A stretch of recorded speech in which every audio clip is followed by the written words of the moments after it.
Let this be another night to tie around my bed at night. I know I've lost the fight to erase your face, my mind.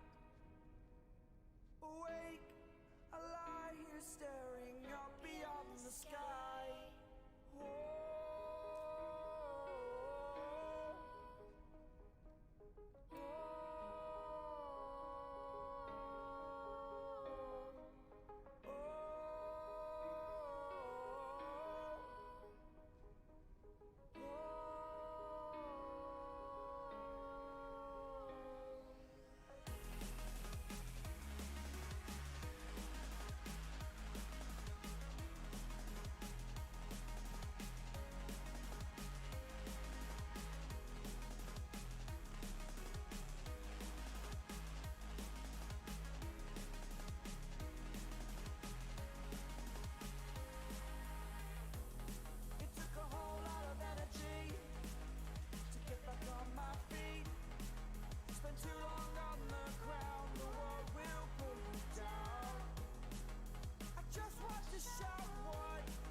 Hello, everybody. Hello, y'all. Welcome. Good morning. It's Saturday. You say good morning like I didn't just wake up 30 minutes ago. I woke up 4 hours ago after going to bed not that much longer before because the games went on for ever last night. I'm so tired. They did. Oh my god. And some of them were good and some of them were less good, especially for Fuel fans. I have black coffee. I'm okay. I'll survive. I have a monster. Cheers. Cheers. Cheers. So we've got member Melee going again. Love it. Let's see. So today we did a bit of a change. Instead of us doing a chosen theme, we decided to swap it up and do it sort of more like a actual tournament style where the coaches, we give them players, we give them their hero pools, and we pick the maps instead of picking a theme. So we changed it up a little bit on them. It's gonna be good stuff. And just a little bit. We did prescribe the maps, of course, so that there was at least still some structure. Yes. But the comps this week are going to be all generated by our member coaches, and our member coaches this week. Well, I guess we could. I'll introduce them when we hop into the channel with everybody. But they've been going at it. They've been there's been graphics about these comps. They have been hardcore prepping. It's been so cool. Some next level stuff, and I'm excited for it. Yeah, hardcore prepping going on with this. I will say just ahead of time, the team comps are balanced in a sense, or the teams are balanced in a sense where the lobby average is roughly 2,600. The SR ranges individually go from like low gold to mid diamond. And what we did was, if a tank is mid diamond on one team, the tank on the other team is mid diamond. So the mirrored person on the other team is the same SR-ish as much as possible. So which is about as close to fair as you can get. Yeah, and that's how we've been balancing all the member melees, is trying to make sure that the counterparts are at least similar SR, not making it too ranged. So yeah, did we want to go hop into the lobby and we can go and say hi to them? Give them a howdy? Sounds good to me. Let's get on down there. Let's go. Buddy. Say hi to YouTube, guys. Hello. No, I don't want to. I don't want to. So thank you guys so much for. Listen, I woke for up signing for to 7 play. o'clock for this. Oh God. Yeah. Well, noon was a rough one for me. But thank you guys so much for signing up to play again. I know for a couple of you, this is your second, maybe third time playing. But for Chris and for Senyata here, this is their first time coaching in a member melee. So thank you guys for signing up. Y'all have been probably the most active in the pre-match stuff that I've seen. Although there've been other people who've like gotten a scrim in and stuff like that. Y'all were like having like full-on team meetings. Yeah. And Y'all went hardcore. I was drawing diagrams, bro. Yeah. There were some interesting diagrams. I had the diagrams out. Oh God! No, well, we can't leak. We're not that bad. But After the match. After the match. maybe we'll flash it so that people can see into the depths of something after the Senyata's match. mind. I'm all No, that's later, Hagar. Yeah. But yeah, I hope, so just as you guys know, how this works, we're going to do 2 maps on stream at least. There's going to be coaching before and after, and so the first thing we're going at now is we're going to have our 15-minute comp preview, so that you guys can talk about what comps you're going to want to run on this map. And I guess we'll combine that with the 5-minute map preview because I guess you guys did tailor a comp for this map. So it's going to be about 20 minutes, maybe 15-20 minutes of coaching. And then we're going to hop right into the first map. I'll give you guys some heads up on the time a little bit. You'll see me floating around the channels, just giving you guys heads up tonight. If you have any questions, of course, you can DM myself or Caden. But if nobody has questions right now, I think we can get started. Yeah, what's up? Are we playing Dorado? Nope. Never mind. Okay, good. Thank you. Surprise, we're gonna completely change the map on you guys last minute. Haha. I feel like that's the real challenge. Figure it out. We're playing Horizon Zero Dawn in Paris. That's the two Trick. maps now. Yada's like, I made all these diagrams. All and these none of them diagrams. apply to Dorado. Actually, you got totally baited. Let's see how well it generalizes. Bye. See, that's actually funny because one of our comps does actually work for Dorado. Oh, you know what? Maybe we do this next member melee. We just debate them with map picks.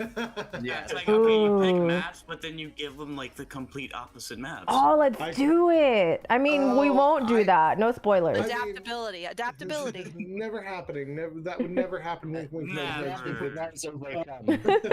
right, well, let's let y'all split up and start doing your coaching segments. I'm going to hop in with our casters and introduce them, and then we'll get into King's Row.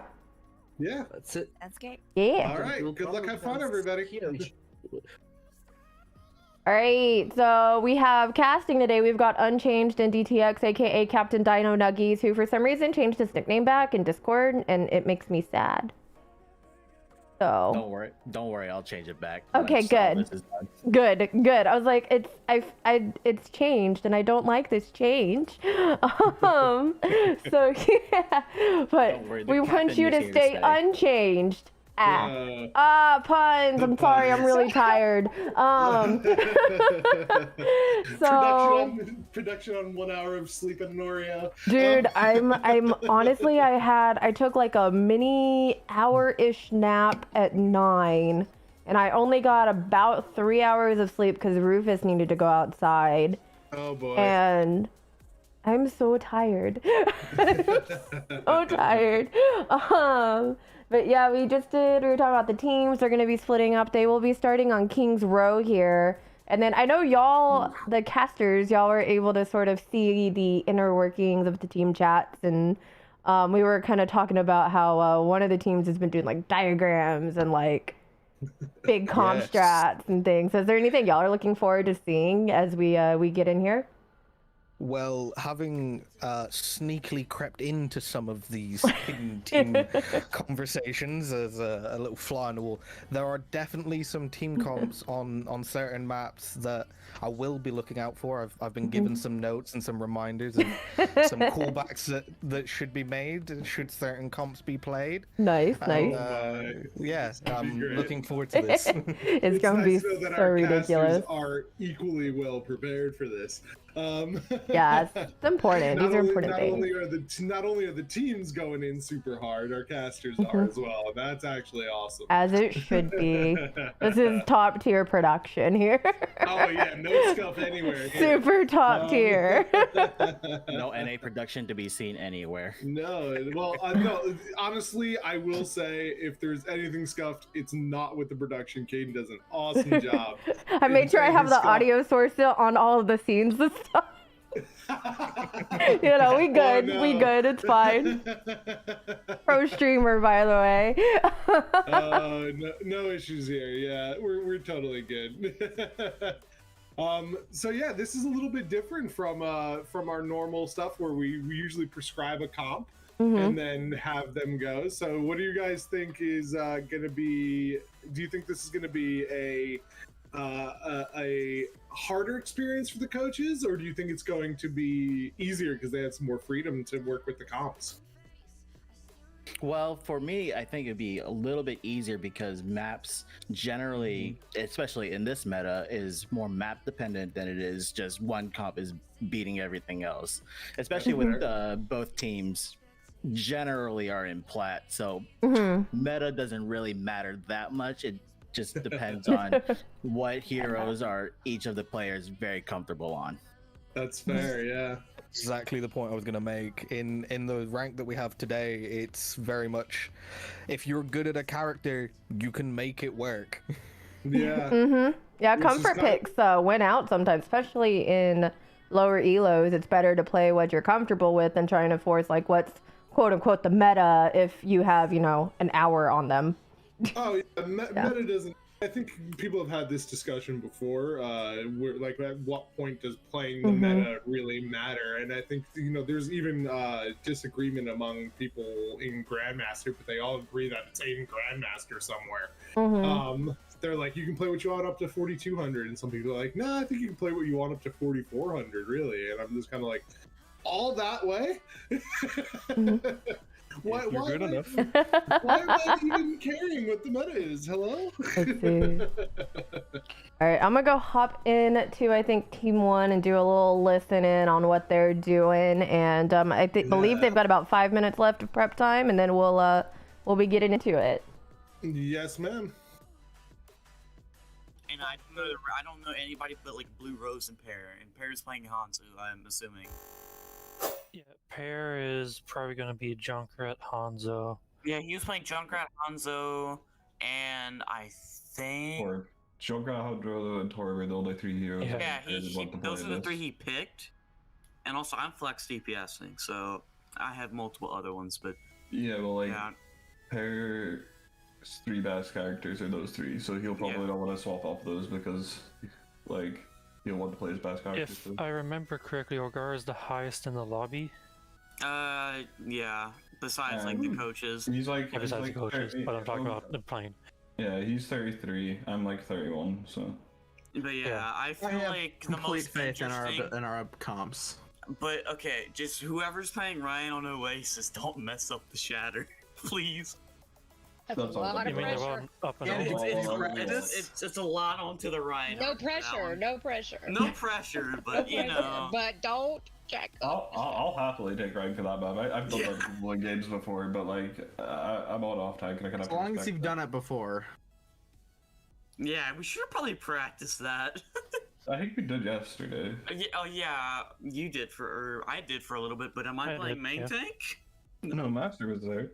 Oh yeah.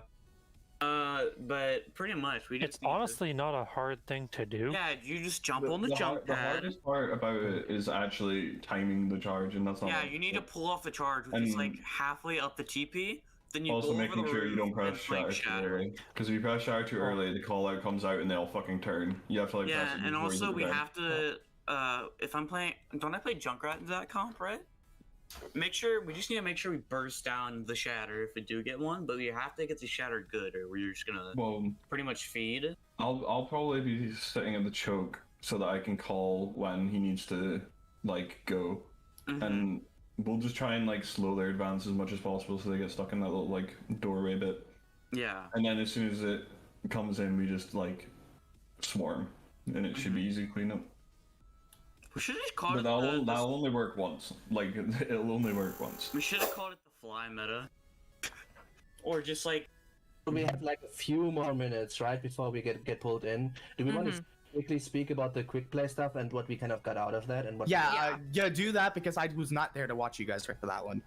So, I mean, I think the kind of summary from Pierre was pretty good, right? Like, there's a comm calls that we kind of get a location as well. I think that would be huge if we can manage to it. I mean, it's obviously if it doesn't happen, it doesn't happen, but like try to do it. Right. And just like the second part was like that if we have like somebody in our backline that the tanks don't advance too quickly, that we actually save the shields, because I think that was also a little bit of a problem that we had there.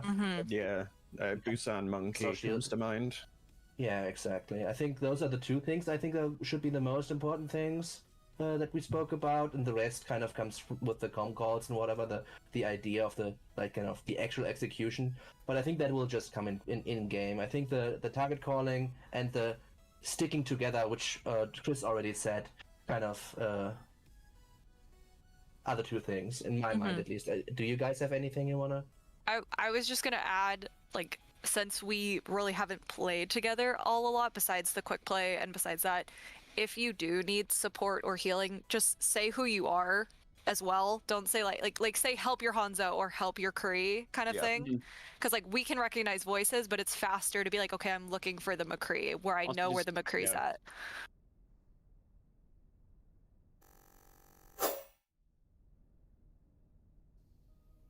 Okay, so heard some good coaching going on, some good chatter.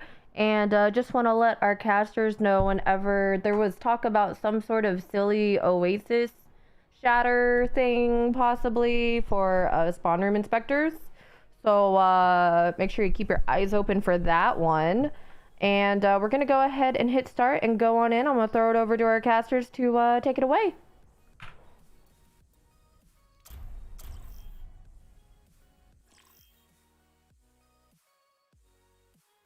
Now Let's see. King's Row. Ready for battle.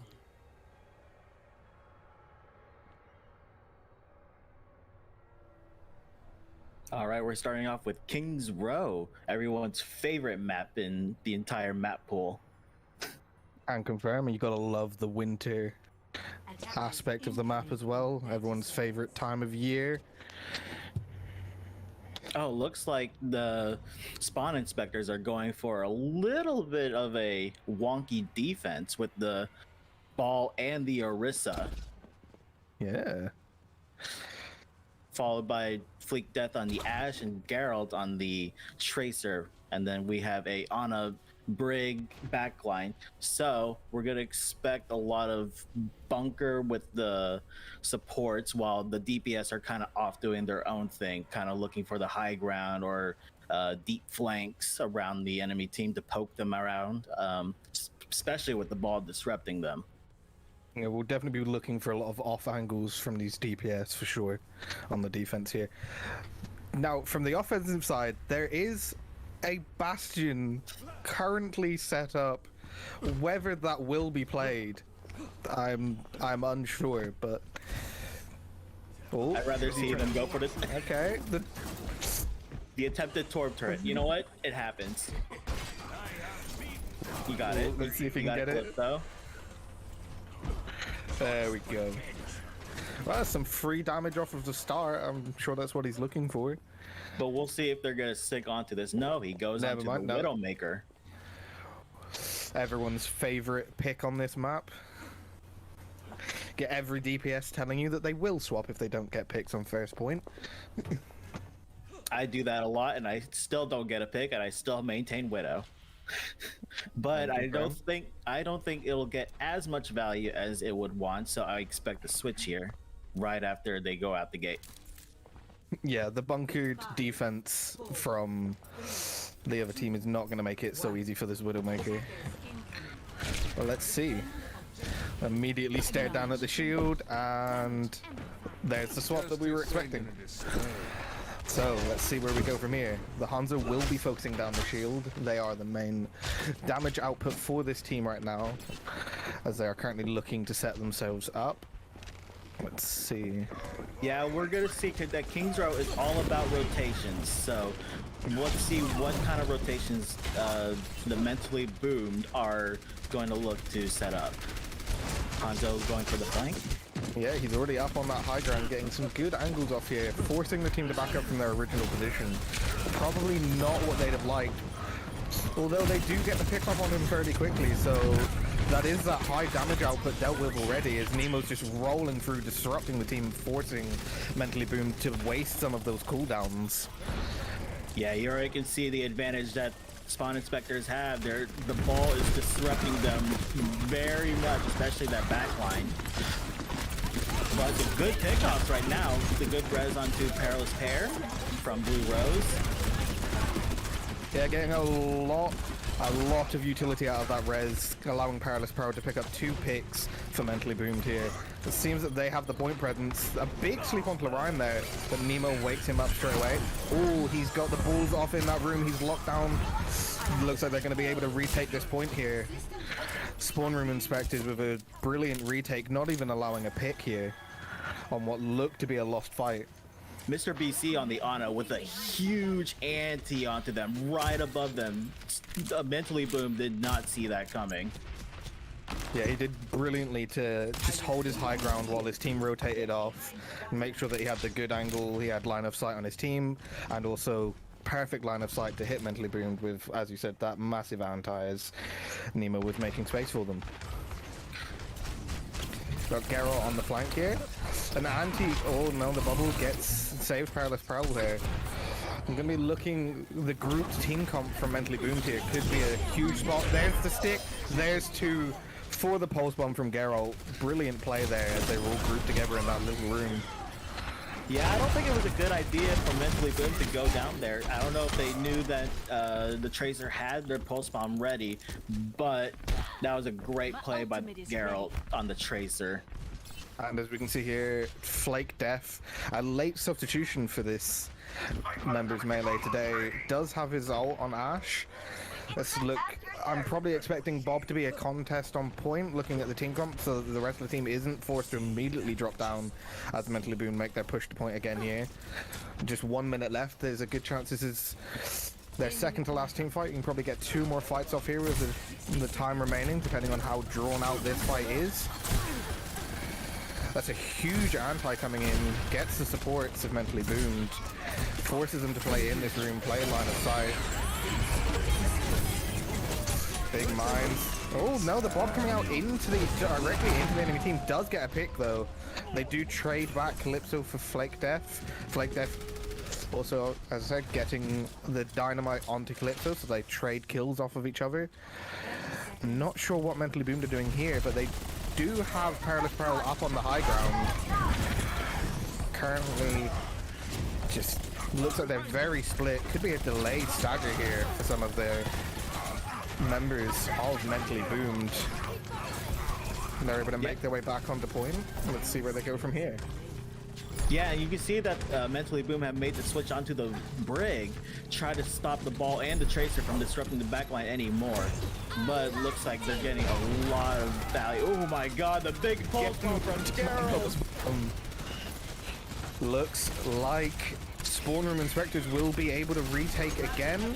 Good immortality there from the Baptiste, keeping his Tracer alive, but will it be enough for them to get this? She gets the overtime contest again to restart that timer. Looking just to get the damage output here. Get any picks to allow Mentally Boom to push back on the point. That's a huge pin from Dranak onto Geralt there. And the Nano comes in onto Orisa, forcing Dranak to back out. Nemo with a huge slam into the backline. This ball has been doing brilliantly at just disrupting any push that Mentally Boom has tried to make. Yeah, you can see the value that the ball is providing with the team, but not just that. The rotations from the Orisa and the supports have been spectacular, denying any value from the Rhine composition, which don't have the speed until the end there. Yeah, odd to be using a Rhine composition on this map without having a Lucio to speed him onto anyone. There were a lot of times where Dranak just looked lost in the mid-fight, not knowing where he could go with the enemy team holding the high ground. So I think we're going to have a 5-minute discussion with the coaches to see what they can improve on during the map. This is a scrim code, so they will go the full distance. Right. Yes, I did forget that this is played on scrim codes.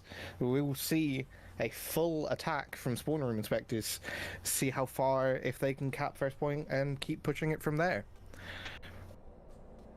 I believe it's the second. Yeah, the first one went wrong because I didn't realize we went going around the bottom of the statue. I went through alley, and that's why I got Yeah, killed by the we ball. were always split. That was like, I don't know. Reminder, 5 minutes in between maps, and then we ready up and go. Yep. Thank you, So- RWL, for adding. So I really felt like a sheep herder that game because I was like looking around, trying to help people, and like Dranek was on one point and people were on the other point, and we were split. Right? Yeah. Like, so that was really like I'm not gonna make calls if it's not gonna work because that's just gonna cost me like a lot of energy because like Dranek was here where I'm standing and we had like people dying on stairs on Mega. So like if something is called, please do it. Otherwise I'm not gonna call anymore, right? Like, I need to hold the front line. Yeah, because pretty much like what they did was push their low ground, and that punished them. So depending on what their comp is, if they have a high burst, don't push the high ground. We need to go through hotel and play arch play on the point. Don't push him lined up. Stop. You see me? Yeah, he's going for the ML7. He's going for the ML7. Try it. I have a But- feeling swapping that out they'll that. probably If you go land it, for a we high go ground in. comp like we did. Everybody like It's they'll worth try to- trying. It's worth it. Yeah, just don't get overconfident. Yeah. We see what they're playing. Yeah, depending on what they have, do not push up to high ground. But if they don't have a lot of bursts and we're confident of killing them, we push high ground. I'll probably go up to high ground just for like alt charge, just like go in, fire some missiles and DM a bit, and then leave. Yeah, but if you get a pick on I'm not them, gonna we need to push straight I'm not up. gonna hard commit high ground Yeah. until I'm confident that we can get picks. Yeah. Welcome to Scrim's Row. And hopefully I don't go overly aggressive. Okay, y'all ready? Oh my Oh, it's god, like did you 4 put on your minutes. DPI? Who knows? Okay, That's well, the pro yeah, that's how choice. Reinhardt's do not die. That's how they get 15,000 sensitivity. Oh yeah. Yeah. I mean, I I can't used to talk. have a button on my mouse to go to 18k for doing like. Dude, spinning the you know what I shield, but, did? like, I binded my shifts, or I binded my charge to my right click button, so I don't shield at all. I just, Nah, you bind Charge on shift to S so that you never walk backwards. You only charge in. dude, that's amazing. Okay, I'm ready when y'all are. Well, we've got like a 5 Oh minute yeah, window. we have to wait. It's not really about Really start to push. If they take high ground, we can fall back a little bit into the hotel. If that happens. Agreed. And also, if they try to go high ground quick, try to rotate quick out. Like if you see them doing that, rotate, get a better position against them because Right, and if they rotate and we can catch them, we catch them, right? Obviously. yeah. Yeah. If you see them, it would be a good idea to catch them if they're in mid rotation. You can, if you see an opportunity to do it, do it. Like it's why not waste it. No, I mean that's the weakest moment. So absolutely. All right, so see, we covered that. Did you guys? I didn't get to catch most of it. Did you guys alt track what they were doing? I don't think we had time for that, honestly. We didn't have time. So Like I literally was talking all the time trying to get the players to do the same thing. That's why I was a little bit like defeated because it didn't happen. We were just. We'll come back. There you go. Hello.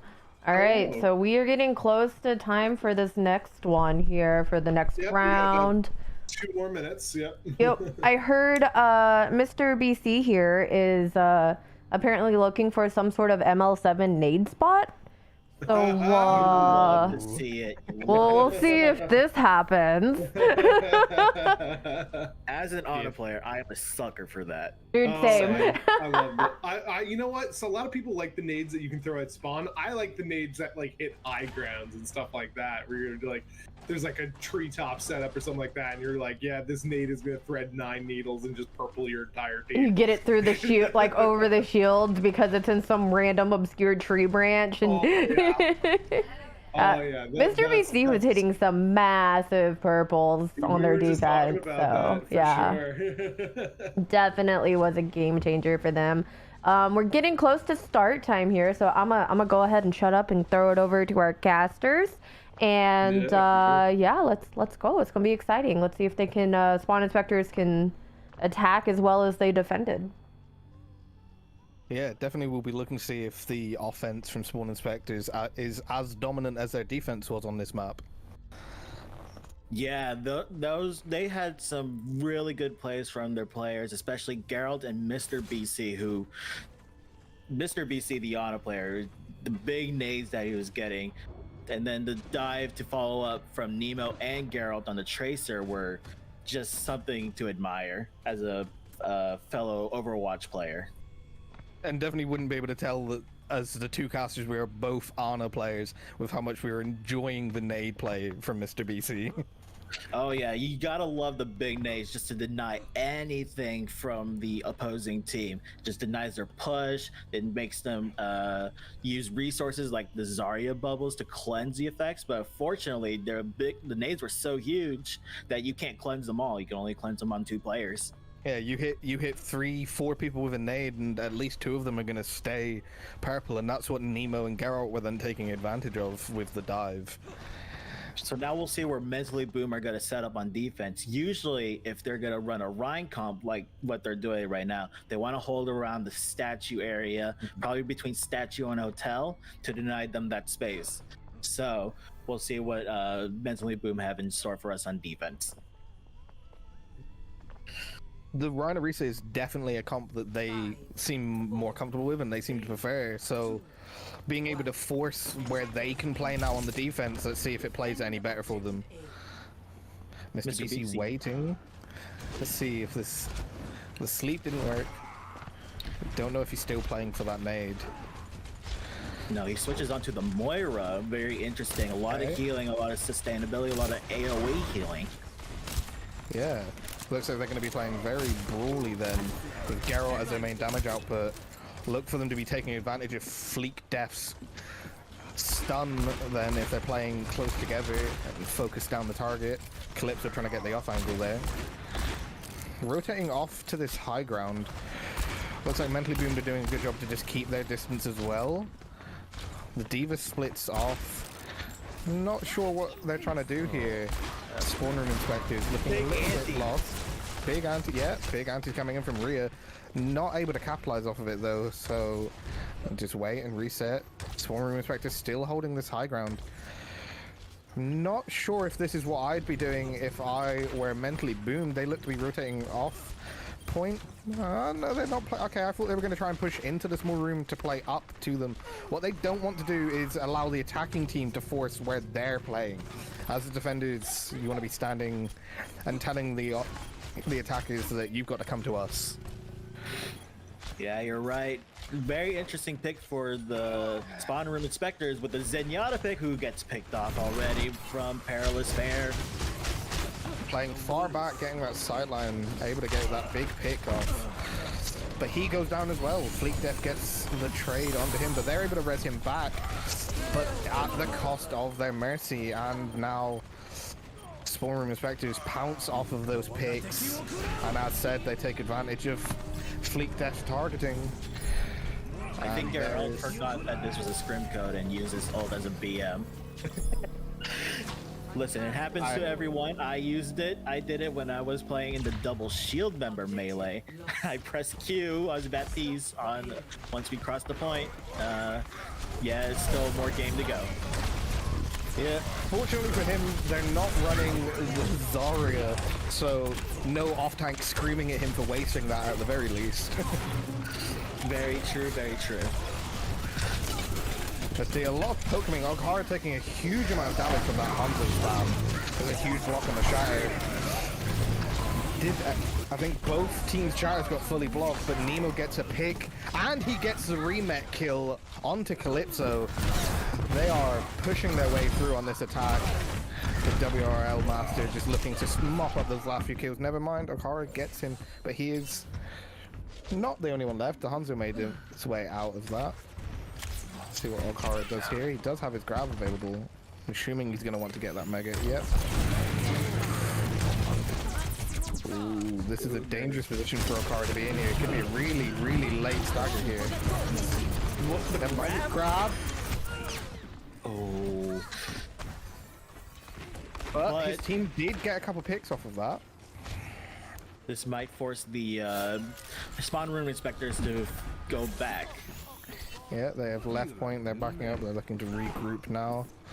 Let's see where Mentally Boom decide to hold here on this second point defense. Mentally Boom decide to switch to the Ana Lucia, so they'll have speed to close distance, but as I note, Lucia is not necessarily a comfort pick for Blue Rose, who is a well-renowned Mercy player. That she is. And Dranak getting dropped, he was quite far up. The rest of his team holding back here. Dranak decided to push up and gets punished for it. The Moira just mopping up kills with the damage orb. Yeah, remembering that someone needs to be on point. Miscommunication by Mentally Boom there. The Ryan wanted to be a little bit up, but the team wanted to give them the other team a little bit more space. Mentally Boom have their ults available here. I'd be looking for them to use them, but on the other end, Violet Sky does have the Transcendence on the Zen, the pick from Fleek Death there, forcing Calypso to go down. Pair, wants to take this high ground on the Hanzo. The Nano onto the Rhine. Pair takes down WRL Master. See the out taking the flank. Fleek Def gets a pick onto Perilous Pair. And the pick back onto Nemo with the High Noon from Calypso. So just trading ults here, getting one pick per ult. There's a lot of poke in this fight going on right now. Neither team seems to want to fully commit. Just poking each other out. Violet Sky gets a pick on Calypso. A huge shatter here from Dranak though. And the sound barrier off the back of it to allow the team to push in. Not sure if that was completely necessary, but it looked like it won them that team fight at least. Garrel is going to end up off of the map. Didn't give anyone the satisfaction of getting the kill themselves there. Yeah, you're seeing that Dranak likes to kind of be patient with his Rhine. He's looking for the best opportunity to use his utility. With the big shatter there, very patient with it. But at the cost of his shield sometimes going down really too much during the mid-fight. Huge dragon from Garrel. And the counter dragon by Perilous Peril. They get two Pair. The bomb here also gets a pick onto Perilous Pair though. What is the grab fight? The grab out? I think, yeah, Mentally Boomed are going to be able to stabilize off the back of these ults here. That looked like that was a definite one team fight when Girl got the two picks, split the Rhine off with that dragon. But the ult's coming right back from Mentally Boomed, allowing them to stabilize. That was a very scrappy fight, but Mentally Boom seemed to come out on top with the help of the Graviton Surge. Yep, definitely. Calypso trying to get just some range shots off, trying to build up that damage, build up that ult as fast as we can, but Flake Death with the High Noon gets the pick onto Oghara, drops the Rhine Shield, gets the pick there. They are just mopping this team up now with the damage. Damage Orb comes in to finish off the kills. And you can see what Nemo. I say there about Dranak's shield going down way too much during the poke phase. He didn't have enough shield to block that High Noon as much as he would like to. Again, right there, his shield is going down way too much from the constant damage that the other team are just putting out. Yes, I wonder if there's a bit of miscommunication here from Mentally Boomed with the Rhine and the Zarya, timing the bubbles and timing their pushes. because yeah, as you say, their shield is definitely going down a lot faster than RWR Masters is. Yeah, it was a very, very good attack by Zenyatta's team, the Spawn Inspectors. You saw Nima go up and take a little inspection of that spawn room on last point there. Very befitting of their name. I think with that, we're gonna turn it over to the coaching for some post map, and then they're gonna move on to the next map review. Yeah, it was a good map though. I do love to see Kings Row getting played. It is always a great map to watch. Yeah, it's everyone's favorite, the commonly named Scrims Row. Scrims Row.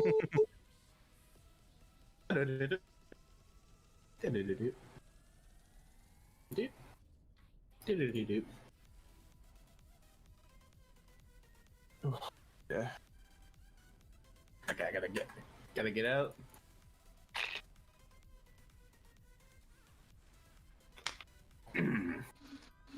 So I wanted to speak to 3 people specifically, especially at the end right there. Yeah. So, see, we're doing. You guys are attacking right here. Like, yeah, Pear. First of all, that was a great. Right here specifically. I didn't even realize we got that. Why not push right here though? Like the Zarya's out, they're not going to be able to protect the Zarya much. The only thing that you need to be too worried about is the honor, really. Like, look how long you guys waited in here. Yeah, I didn't realize we had those 2 picks. I never realized Tracer died. You guys are basically full health. Like, you guys are a brawl at this point right now. Go in. There's no reason just to hide. Can you check direct shield real quick here? Yeah. Like before, obviously, he starts the push, right? I mean, shield check. I think the reason why we were held up there was because Ryan was purple and low, and I had to put down a lamp. 3 people. I was gonna say 2 or 3 people got antied. Yeah, right. We were trying to wait that out, and then it was. Then we didn't push out. Yeah. Let's see. Yeah. Oh. None of you guys are antied. It's when you guys do push out. It's when you fully push out. That's when you get antied. So you get slept. Right here. I feel like we're just too scared. We're just playing too scared. Like, yes, you guys are antied, but your Ryan still has a shield, essentially. You guys can still push forward. Zarya, what do you have? Okay, this is on me because at this point I thought they were back because I said like we want to get what I said here is we want to have basically the tank on point and get Hanzo up and kill the Ana. That was what I wanted to do here. Mm-hmm. So did you guys think the Ana was above you guys? I said we knew. Yes. Yeah. Okay. Then at that point, then you rotate. If you want to stick right there, just rotate up. Take the high gun away from them. Then at that point, don't like if you guys want to decide that, go for it. Don't hold because it just wastes time.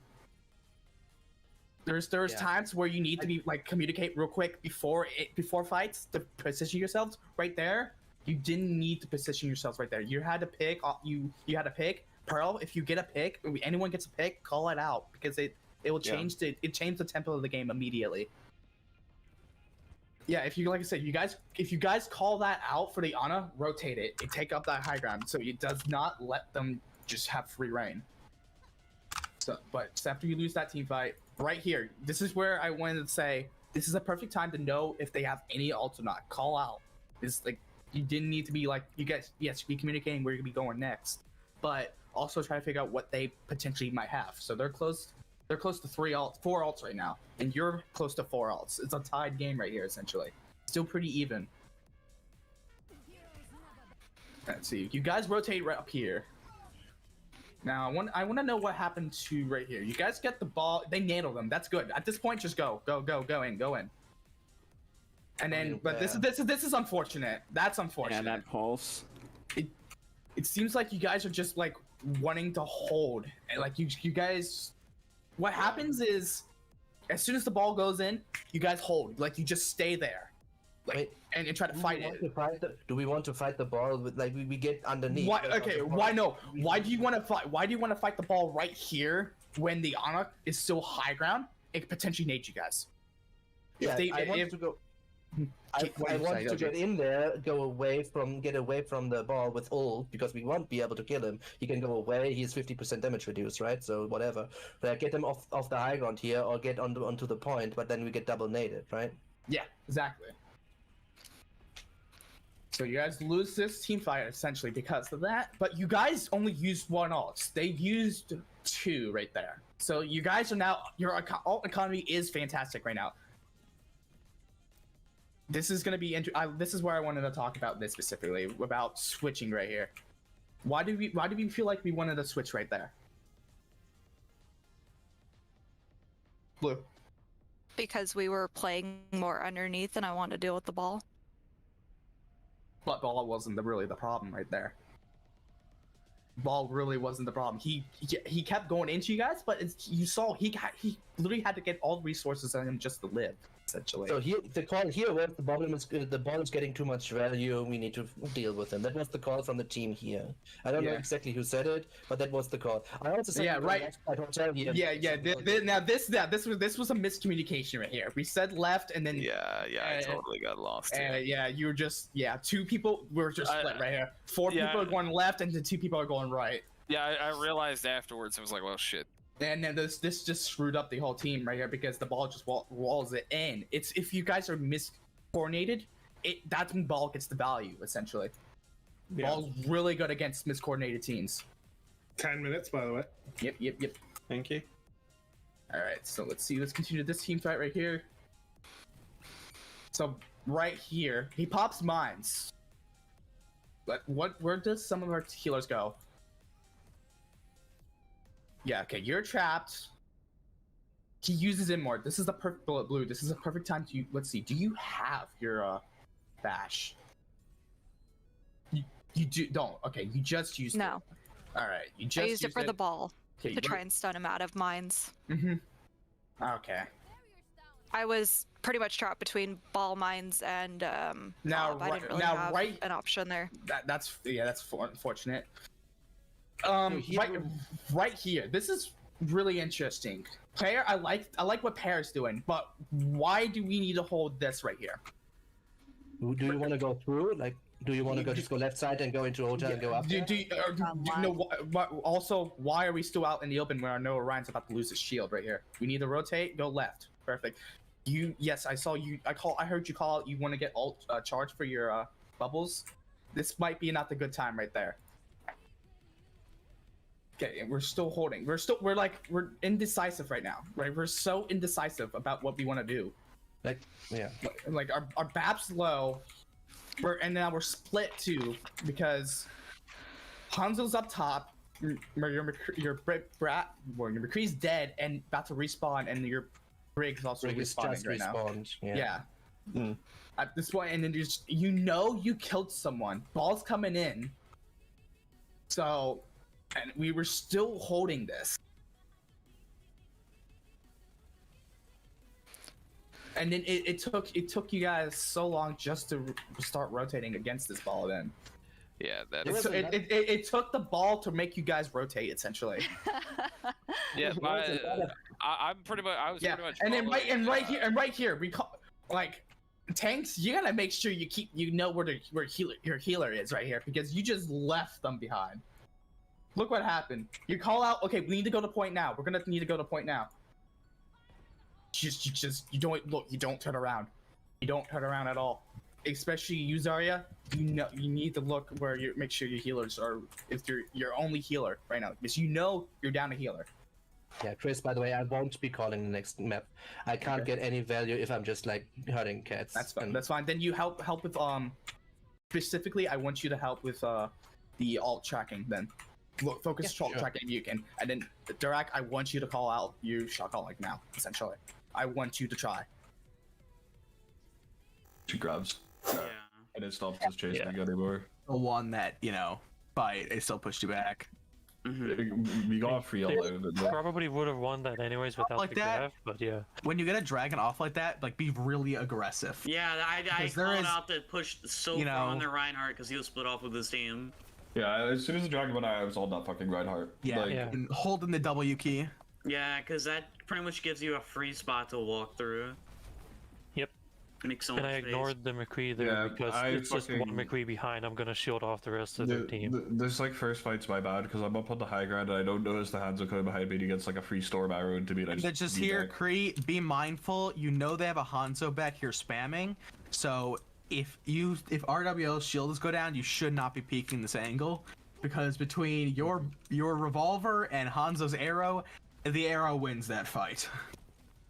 Yeah, but I was behind shield the whole time, I think. Yeah. And Just at brought the a bow end. to a gunfight. What happened? Did you jump or something? No, I ramped off of the freaking cart. Like it pushed me up. I gotta watch this in slow motion. Like I didn't jump on my screen.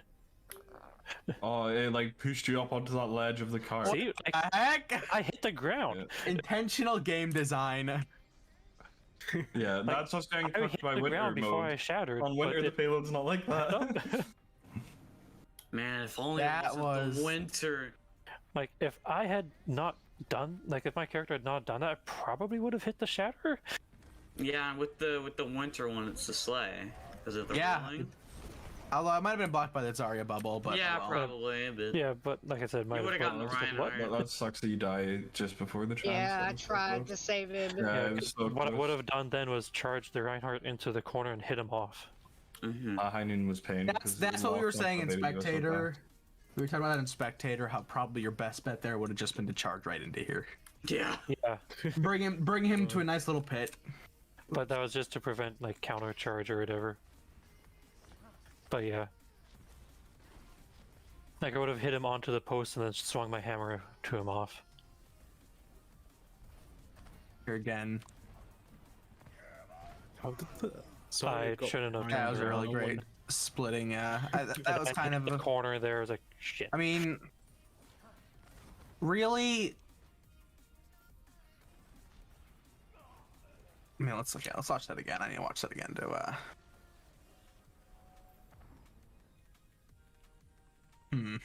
Oh, the Zarya flag. We were. Oh no. Yeah, I was like yelling, Yeah. sorry, oh my god. Hey, where's Nemo in this? I was coming back. So we probably shouldn't have. trying to think what would have been your play here. Really, that's just kind of unlucky. Yeah, because I got High Noon on baby and it takes like 0.2 seconds for him to lock onto a baby. It's kind of pain.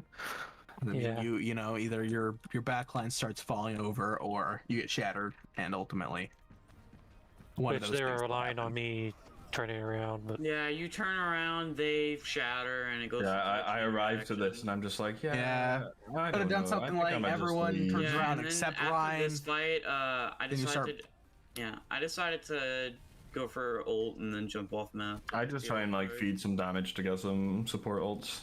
Yeah, and once me and him pop ults, he decided to switch off his Zarya because we want grab drag and more damage. When yeah, okay, you can just.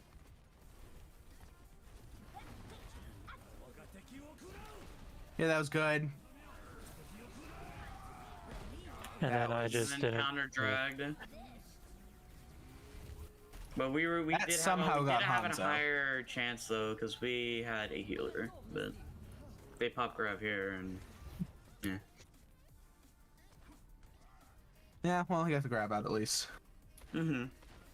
We got rid of Grav, Nano, and Dragon. They basically just have Shire coming up and that's So it. right around here, it ended up working. Ended up taking the map.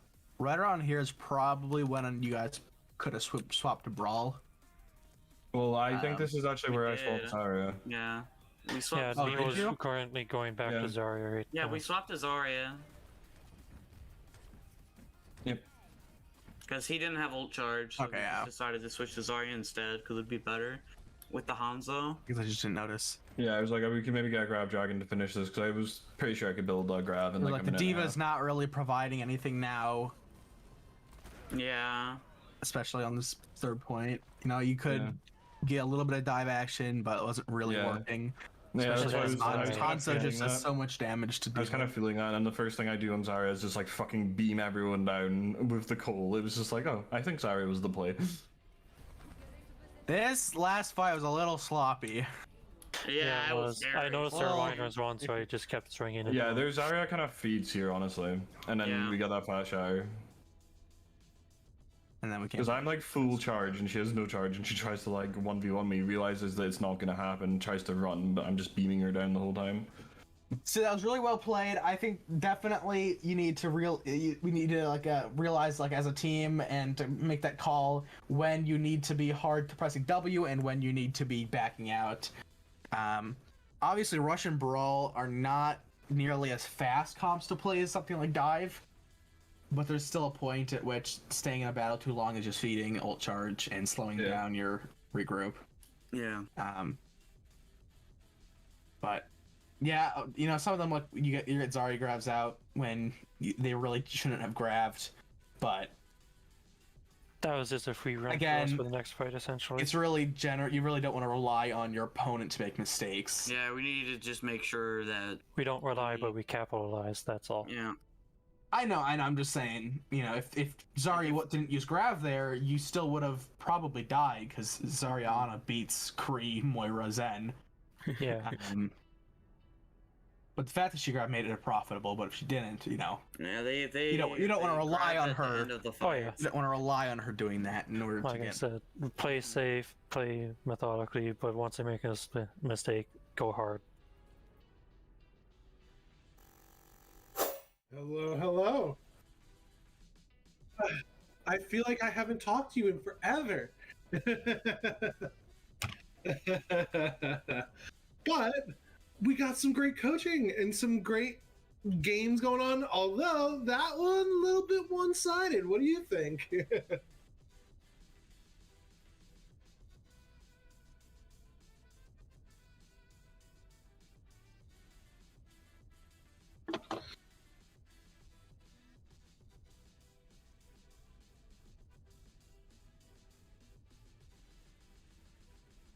Mm-hmm.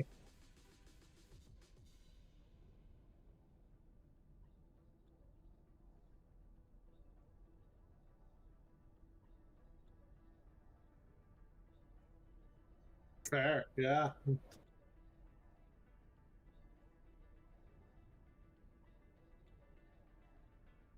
Hello. Thank you, chat. There we go now. Okay, so I did an oops. Hello. Welcome back. Hi. Anyways, Yes, welcome back, everybody.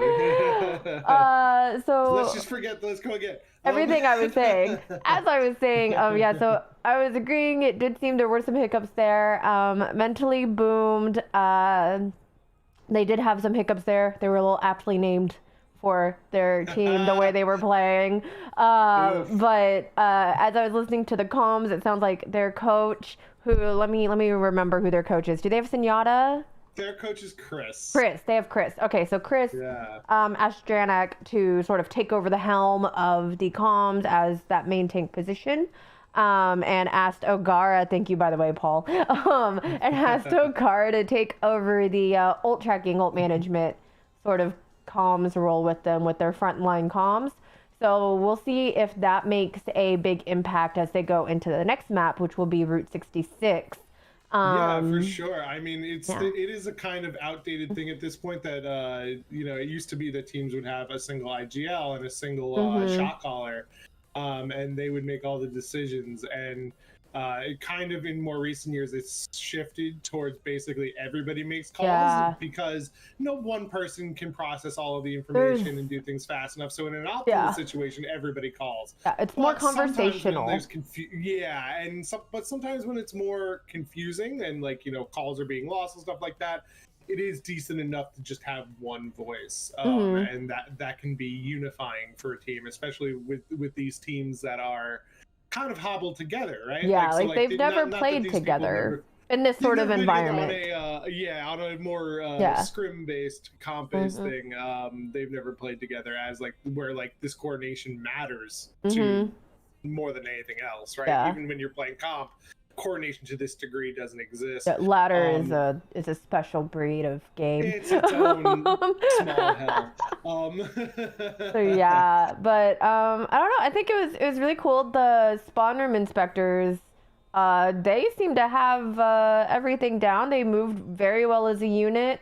They actually have 2 people subbing in as well. RWL and Flake Death both are subs because the original people ended up not being able to make it. And they're working really well. It's kind of amazing seeing how well they're moving as just this old death ball group going through. One note that their coach had for them was to work more on their aggression and their calls to regroup, to find that line of when forcing fights is no longer a good thing and is more just feeding the enemy ult charge. So we'll see how they make that adjustment with Route 66. Yeah, and I definitely think that, even though that was a little bit more one-sided of a game as far as the scoreline goes, right? It was a full hold to a full cap. I think that a lot of those fights were a lot more evenly matched than the scoreline would tell you. And I think that if Mentally Boom gets their stuff together, we could see a really, really good game coming out of here on Route 66. Yeah, and that's how it's been in past member melees that we've done is they have the first map, it might lean a little one-sided, but then the second map, they do their coaching, they come together, and it's like a whole new team. So that's one thing that's been really cool with these member melees that we're doing. And if that's something that you would ever like to join in on, make sure you join the Pico Discord, sign up for Memberful.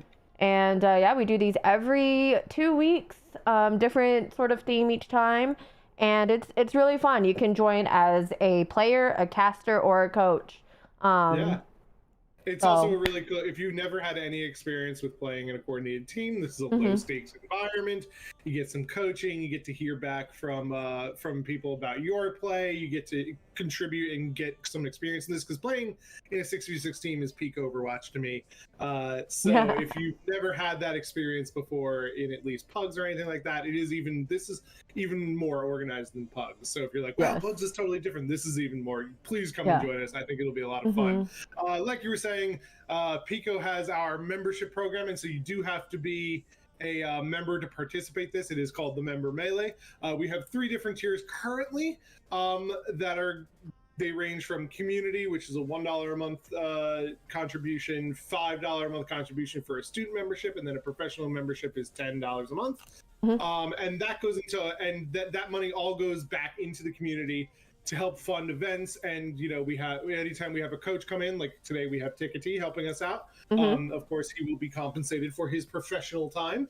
And on the other side of Pico, we love the community, but if you're also interested in getting coaching from a professional coach, one-on-one coaching, team coaching, whatever you guys are interested in, we have those services offered as well. Where our coaches currently are Tickety, Gunther, and Deadly, who are all wonderful players. They have experience at Tier 1, Tier 2. Gunther and Deadly are both currently Grandmaster players, right? I think they're top 500, both of them. Deadly's top 500 on everything, I think, which is Deadly's absolutely ridiculous. And I think if you guys want that, sign up. You can come join the Pico channel and have all these wonderful things. Hopefully you guys join us. We have a good time here regardless. And we do a lot of stuff with the membership program that I think would be worth your time. So please come hang out with us. I think that is our 5-minute bio. So we're going to get into now. I think we're doing map coaching for that second map on Route 66 to remind everybody. So let's head down and see what they're talking about. Yep, let's go. Yeah, they're almost certainly going to be running Hondo, so. Yeah, so we're going to run Neo Hagenball for defense and then Double Bubble for attack. Sounds good. Yeah. God, I love that name so much. Welcome back, everybody. 10-minute map prep, and then we get into it. We're going to go in at about 15, maybe 16 past the hour, okay? Oh. All right. Yo, y'all got graphics. Yo. Oh, yeah. We have grabs. Yo, did you not hear the craziness that was Senyata's graphics? It's insane. This is awesome. Yeah. And It do you was like a actually variety really dive and Neohog and Ball, and this one's for Tickety. We This ran one's this for one's for Tickety Tickety was the last first time. one. Hold, it works. Yeah, it works. It somehow worked. I told you it was for That Tickety. That was a part of a meme, but it's actually a good comp. Okay, so I mean, we just did our map forever. Alright, well, It's time to go for toilet break because we talked to. I do need an invite back to the lobby though. Yeah. Oh, Send me your. Did Send you me your, add me? Yeah, just Yeah, I added somebody. Yeah. Yeah, I think Neo Hog and Ball is the way to go for defense, and if that doesn't work, switch to what's I it can't called? invite to custom game. I forgot what it was called. He's already in. Yeah, run the. Pretty much. I don't know the rules for coaches, but can you stay in voice chat but muted? Yeah. So you can hear our comms, so we don't. So you can tell us if we're getting confused and stuff. Yeah, but I can't tell you while you're playing. No, no, Yeah. I know. That's why I said stay muted. But I mean, yeah, Chris did that last game. Right. Essentially. How would you guys fuel station? How would you rotate into that? You mean petrol station, or what do you mean? Big Girls is the gas station. Yeah. So that's the building on first corner. Yeah, yes, Ogar. It's the petrol station. No, it's the diesel station. Hold on. Oh, something's in my throat. But yeah, so to be fair, whenever I see things playing on top of station, I usually try and push with the cart for natural cover, get underneath them, and then just try and rotate around to push them off. What? Wait, so are we still playing? We're playing Ryan Diva here. I believe you guys on this map. Do you want to play Diva on this map? I am going to play Diva on this map. Zarya sucks. Yeah, agreed. I'm gonna say Yeah. Zarya is not a good person for this. It's very open, so the Diva's good. Let's see. So, Big Girls, you guys are gonna do exactly that. Now, second point, there's a lot of open space plus a lot of high ground pressure. So Diva's gonna need to take that and fly up there. I'll be on Ash on attack there. Yeah, so it's gonna be good. Also, be good for you guys too for that because you can have. If they hold petrol station, do we want to play Ash or do we want to be on Tracer to get the angles? Because that is what you can do to dislodge like bunker, right? What are you playing on attack here, Pair? I'll probably go Junkrat. Maybe you Because go the Hanzo and I go Tracer. Yeah, Because I can stick with the Hanzo. Because the way you win against bunker is you outflank it. If they're on the pharmacy, like Chris thought, I mean obviously Ash is better, right? I mean we don't need to talk about it. Yeah, but if you see it, just switch. Like it's okay. Compositions. That's why you have multiple compositions for first point. Because they can play different type of compositions, and you just counter it. Oh goodness, something was stuck in my throat for so long. But yeah, so let's see. First point, we got that cleared. Second point, we got somewhat cleared. Third point, that is a lot of closed spaces. So we're playing what? Diva Rhine or Diva what specifically? I mean, I was planning Ryan, yeah. Okay, so that's fine. Like, Ryan, we can do Ryan Zarya third point. Ryan Zarya isn't bad third point, but I'd rather keep the Diva and might potentially go for even Winston on third point potentially. Because yes, it's close spaces, but there's a lot of high ground for tanks and heals. Wow, someone maybe Pair can hold cart too. Now defense. Let's talk about defense real quick. I don't think we should hold close. I think we struggled a lot in the brawl. I still say hold close. Okay. Hold close. Try it. You got nothing left to lose for it. Just try it. Yeah, if it doesn't work, we should have enough time to get back. You're gonna definitely have enough time. But also, one thing I want to say, guys, if you guys lose a team fight, do not run away from the cart. Just don't try to run away. Stagger it. Yeah. So you guys can really have a chance to regroup. That's what I think potentially what happened for third point right there. You guys just kept backing up, and just everyone's just getting staggered against themselves. Yeah. So, okay, you guys, when you said we were holding close, I liked the angles that you guys said. For like Blue said, Hanzo and Mercy or whoever holding like the cave, essentially. Yeah. The train cave. Cave bridge. Yeah. Whatever it. And then everyone else on the train. Listen for sounds. Listen for a sound cue.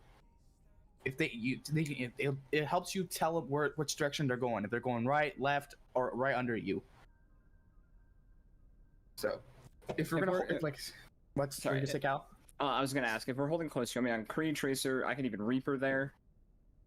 I am a big fan of Reaper. Just all right, yeah, I can do. If we're gonna hold Reaper close, could work right there. I say go Reaper. Yeah, go Reaper first point. In Reaper Hanzo, perfect. I mean, Reaper is also, me personally, I'm a big fan of him on third point for root. Yeah, I mean, it's a lot of closed spaces, tight angles. You can run them up in there. Yeah, there's also those floating platforms that are just fun to teleport up onto that Death Blossom off of.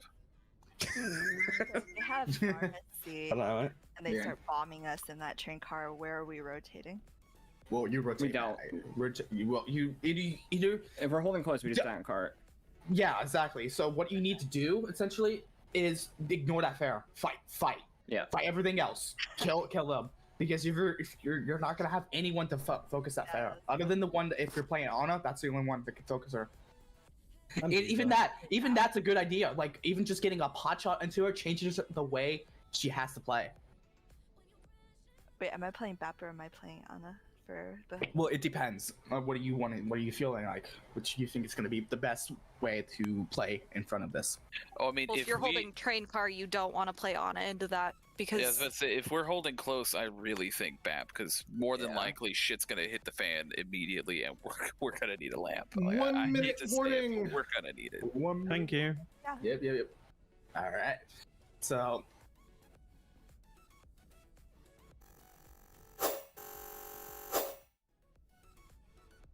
Oops. All right, so spent a lot of time listening to Mentally Boomed on this one and to see how they're gonna rally back for this next fight. Are they mentally boomed or are they prepared? I think they're prepared. There's some chatter about focusing on, don't play scared. Just go in together, Yeah, a lot of teams in this Go hard, these go environments fast. get stuck in neutral, and you don't want that to happen. There's something to be said about being patient, but you don't want to miss your opportunity. Right. It's like you don't want to go too safe and then, overthinking things. Overthinking things, I think, is a big deal when you run into players who haven't played in a team environment before and they're just not used to it, and they just get a little stuck in their heads. But that's okay. They're here to learn. That's what this is for. Yeah, exactly. 100%. So we're getting into this map. Let's Let's throw go on over to the casters. hop into the casters. Yep. Awesome. Hello, casters. Let's go. We going into Route 66, and we're gonna see if Mentally Boomed can turn it around. Yeah, let's see if they can get the reverse sweep here. Yeah, I think as we talked about earlier, sometimes the coaching sections do help with teams that get kind of boomed on their first map. I know I was on the receiving end on that. During the double shield member melee, we rolled the team on Junkertown, but then we get to I believe it was Blizzard World. We were the ones to get rolled on that one. Yeah.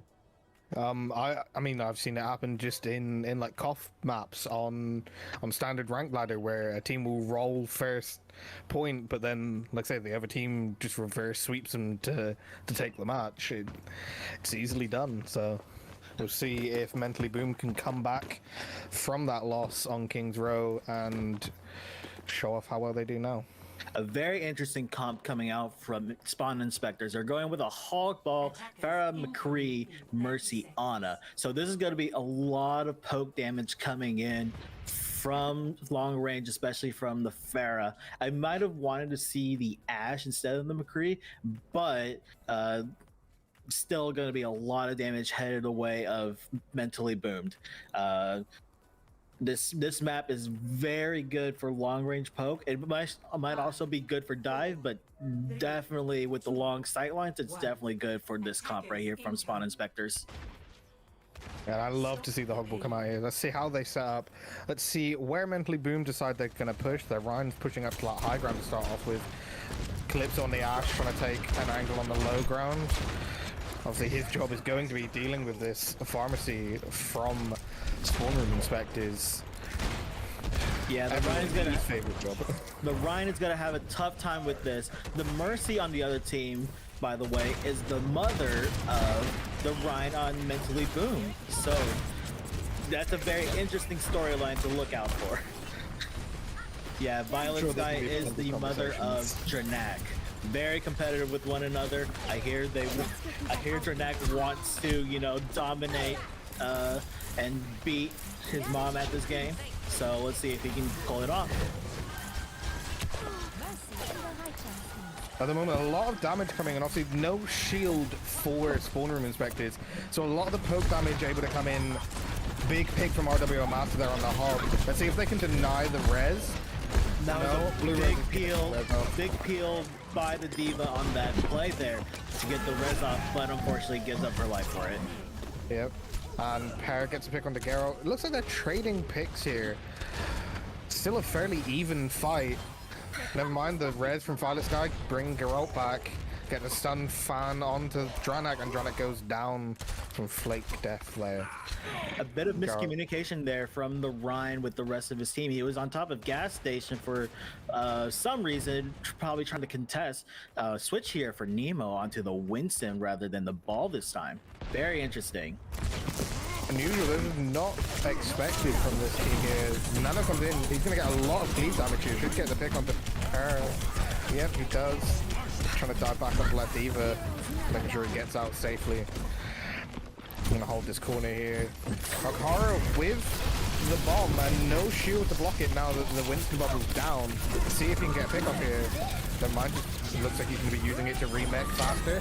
Does somehow find the Farah. I'm not quite sure how that happened, but I think Flick got a little bit greedy with that. He didn't realize that the bomb was going off right in his face too. Bathwell coming out. This should be, yeah, looks to be a one fight for now from Mentally Boomed. Only the Ana left on Spawn Room Inspectors. They are down their back, so they are losing a lot of healing, but big pick from Perilous Pair onto their That's a late stagger there from Mr. BC. Wonder if they could have got out there in that situation.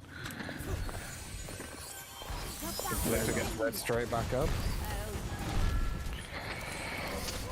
Now let's see how this fight goes. Bob into the back line from Calypso. Not sure how much utility it's going to get. It's going to be a steady damage output if it can see anyone. Far has to be careful that he doesn't get into that Bob's line of sight.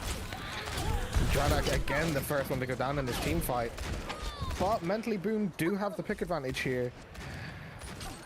It's only the tanks left from Spawn Room Inspectors. Let's see if they can hold here. The point is so close to being pushed. They just need everyone to focus down this hog, and it makes it to first point. Yeah, you can see there that the main tank goes down, but Mentally Boom seems to stabilize on the back of their hit scan play, Calypso. Very, very good DPS player, hit scan player right there, about diamond level. Very good at the Ashe as well. Yeah, it does have the damage boost coming out from Blue Rose on the Mercy as well, obviously.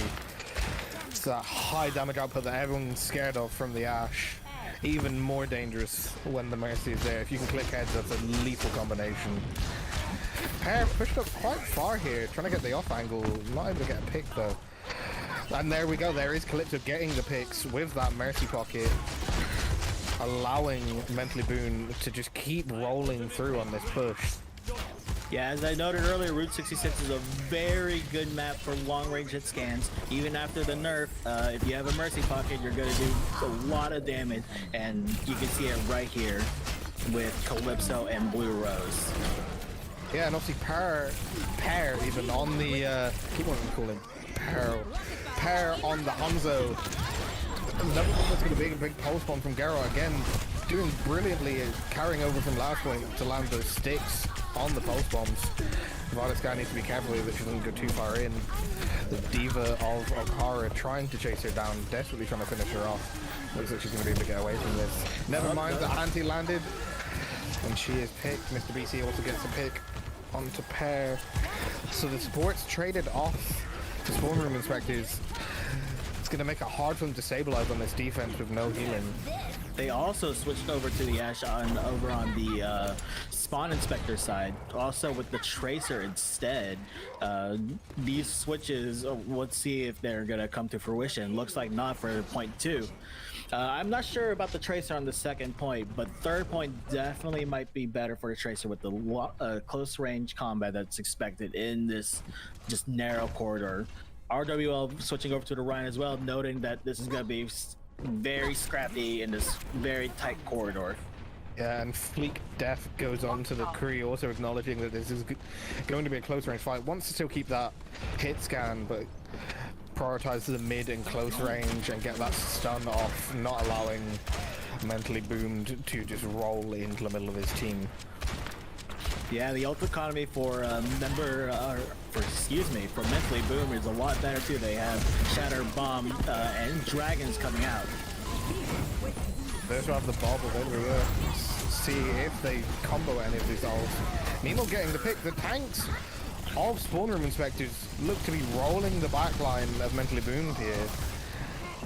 Yeah, Renek seemed very uncomfortable there with the Winston in his backline. He didn't seem very aware that his team were getting dove on like very hard right there.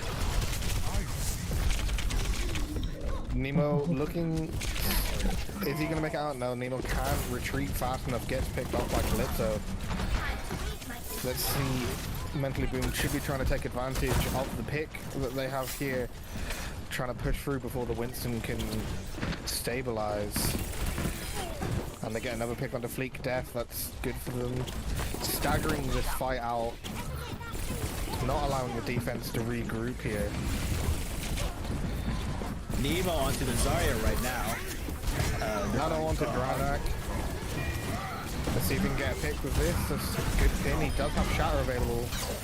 A couple targets in that room. Would have liked to have seen him keep pushing on them in there. Ooh, Garo missing the pulse bomb this time. Calypso does not land it onto Nemo. They managed to drop them. Looks like the attack's going to keep rolling through while Dranak just takes a nap on point. The recontest stall characters tried to come out from spawn room inspectors, but not enough to stabilize. Full push with 16 seconds left from Mentally Boom. Looks to be doing a lot better than they did on the last map. Yeah, very good improvements from Mentally Boomed over their King's Row full hold.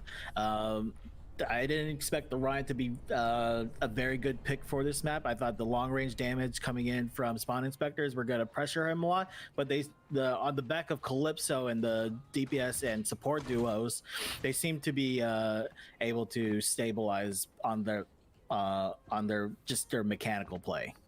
Yeah, I think Dranak accepting his role as just there to absorb the abilities and the damage from spawn room inspectors while his team got the picks around him. Even on fights where he went down, they were able to push through and win. So it's just taking his time there, just absorbing the damage and doing his job on the main tank there. It's not a fun life, but if your team wins around you, you can be happy knowing that you did your job. Let's turn it over to the coaching now. Let's see what improvement spawn inspectors can do for their attack. Yeah, if they stay on the Ashe, then we probably should try to LOS her as much as possible. Blue's a good Mercy as well, so like she's good at getting out of like being dived by Winston. Yeah. Like there were so many times where like one HP we almost missed her on that third point.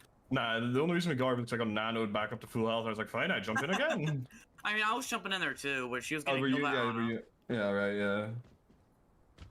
I kind of DM'd Pear a little bit with that monkey ult just to like stop him going back to spawn and kill him. But like other than that, like Yeah.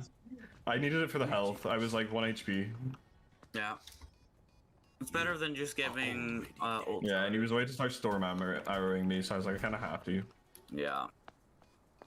I also wanted to switch, so I wanted to use ult that fight. Yeah, especially now that we're running an actual double bubble, we need to make sure we're coordinated. And now we can combo my ult with so- Zarya's. Master and Fleek need to be very coordinated for like who Monkey's going to be targeting for like Farah to try and get some like hits with the rockets as well, just to like get that burst in. Yeah. It's always a chance, but it's Pear good. could 1v6 this, and I kill 6 people. I think we GG. just bank on Other that, than right? Like the rest of us just sit and spawn and let Pear do it. Guys, the communication, like the teamwork, looked a lot better though. Like, I like that. You guys were not like. I didn't see you guys like see out of rotation at all against your team. Like, you're all sticking together when you needed to. That was really good. That was a lot better than King's Row. I think what worked better is we are a lot more individualistic when it comes to our play style. So it's like Calypso is like, hey Blue, we're going this way, and I'm like, all right, we're good. And then everybody that was on cart had an established plan, and it was kind of like, instead of having too many chiefs, not enough Indians, it was like, all right, everybody's chiefing themselves and figuring out where we would like to go and playing it out from there. That's what me and Sharp were talking about. Like, they're quite literally, it's just a mental thing. Like every game, competitive. I think Root has less complex rotations than King. Oh yeah, because we're pushing one straight line and we just take high ground. Yeah. Okay, so like you're holding close right here. Second point specifically, if they continue play the Ashe continually, if they're gonna play the Pharah again. Yep. Because they're bad. Like they couldn't get it out of you. Yeah, that Farah, normally I do feel her pressure. I didn't feel it too much that game. He was scared. I checked her a lot, right? Yeah. I was gonna say, I was like, Ogahara was. Diva, I liked it. Ashe Diva is the main jobs right there if you have a Pharah.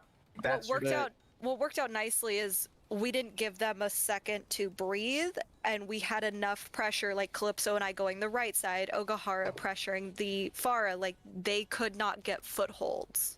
Yeah. And that's why we kept snowballing that second They have point. an echo. They have an echo.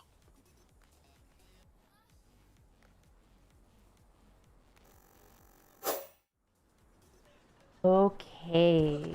So, I just want to add that Dranak 100% solo shattered Violet Sky. Oh, I noticed. At that, on that final point, and oh my goodness, I was dying over here when I saw that. I was like, man, he's holding on his shatter for a while. I wonder why. And then I saw that happen. I was like, I see. Priorities. Yeah, we were desperately calling for him to shatter. Obviously, the enemy team not having a shield. We were like waiting for it the entire time, and then, like I said, last second, realized what he'd done and realized why he'd held onto it for as long as he had. He's literally just waiting for his mom to touch ground so he could shatter her. Love to see it. Never hurt anyone. All right, but yeah, it sounds like they have some good game plans, and Mentally Boomed really did turn it around on their attack there. So let's see how they hold up for their defense going in here. Oh yeah, definitely. Looks to be a fun match so far. Both teams pretty well balanced, especially on this map with the way they're playing. Yeah, good mental reset for Mentally Boom. They're no longer Mentally Boom now. They're just straight booming the spawn inspectors back into their own spawn, or at least they'll try to do it on their defense. Looks like they're holding close on the train cards. Let's see if it pays off. Yeah, the aggressive play here from Mentally Boomed. It's very quite a lot in Overwatch League. It's very appropriate for a rush because it's a very long pathway to get to the first checkpoint. So if they just hold close, they're gonna have another fight sooner or later. And immediately Calypso with the pick onto the Winston there, showing that it was the right move. Card taking out the turret. Fleet Def is trying to get the damage in here. Obviously, Echo, one of the highest damage characters in the game, just trying to melt the enemy team from a distance. Unfortunately, not landing any of those stickies, which is a large part of that damage output. Gotta be careful that he doesn't open himself up for the Hanzo either. Nemo manages to pick off Rhea. See, they do res it back up, but that's a huge pick there if they can capitalize and push through now that the abilities have been used from Mentally Boomed. Sworn Inspectors look to be winning this fight so far. Alcara looking to get the pick in the backline, however, does get picked off himself. Everyone's favorite 7th man on the team, Turret, getting 2 kills at the end of that fight there. Geralt with a little bit of BM onto Blue Rose after the turret kill. You gotta love the Turret, the best player on the team. But you're gonna see what I mean when they when Mentally Boom come to recontest this point. Spawn Inspector still have a long way to go, but lots of damage coming in from that Echo. Yeah, and he does have his ult available now. Let's see who he's going to pick. Ash. Can we see a really quick bob here from Fleet Death? I don't like the copy onto the Ash change. I think he should have picked onto the Ryan. I think that was a bit of an ego. I think he should have picked Ryan or Diva. I agree, and an odd usage of the bob there as well. Not getting the most out of his ult for sure. Could get the pick onto Calypso, never mind. They pick him off instead. Yeah, not the best ult usage there from Fleek Def. Not sure if this is a hero that he's particularly comfortable on. Seemed a bit lost on who to pick there. Yeah, you see that Spawn Inspectors still have a long way to go. They want to recontest this card, but they need to get back. Lots of ultimates coming in for Spawn Inspectors, though. Let's see if they can capitalize on it. Oh, Paradise Power just forcing them out of Mega and getting a pick onto Geralt. That's a really good usage of his ult there.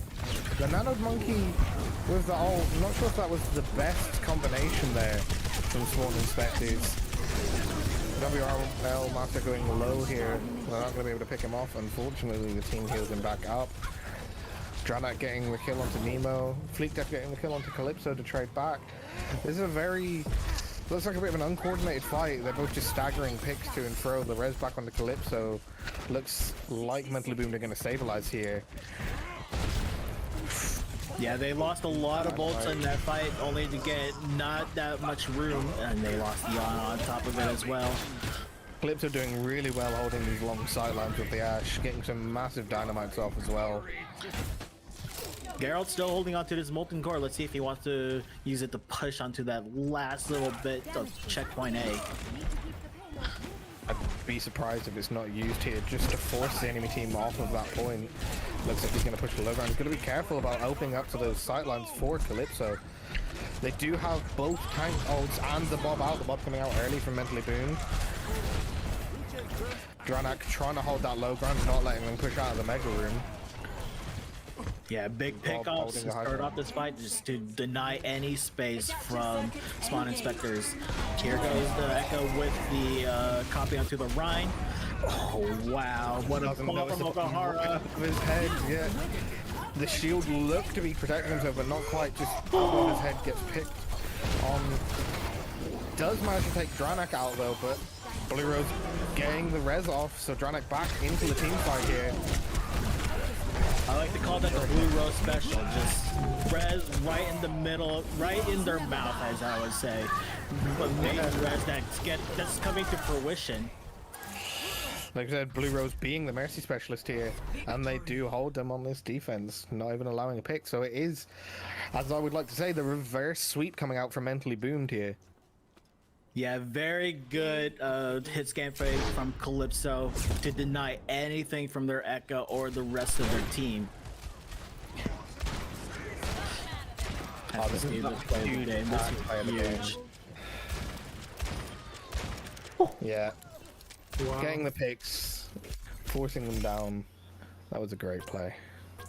That was nuts. And look! And we have they bring it back! They did the turnaround! It happens so often. I'm so surprised that it always happens, but it just goes to show you what a decent coach can do, right? Like, I love it so much. You get a team just to be able to focus on this objective, you know, focus all of their resources towards either countering something or just playing together as a team, and it makes all the difference. And I love it. It's so much fun. I thought that was freaking great.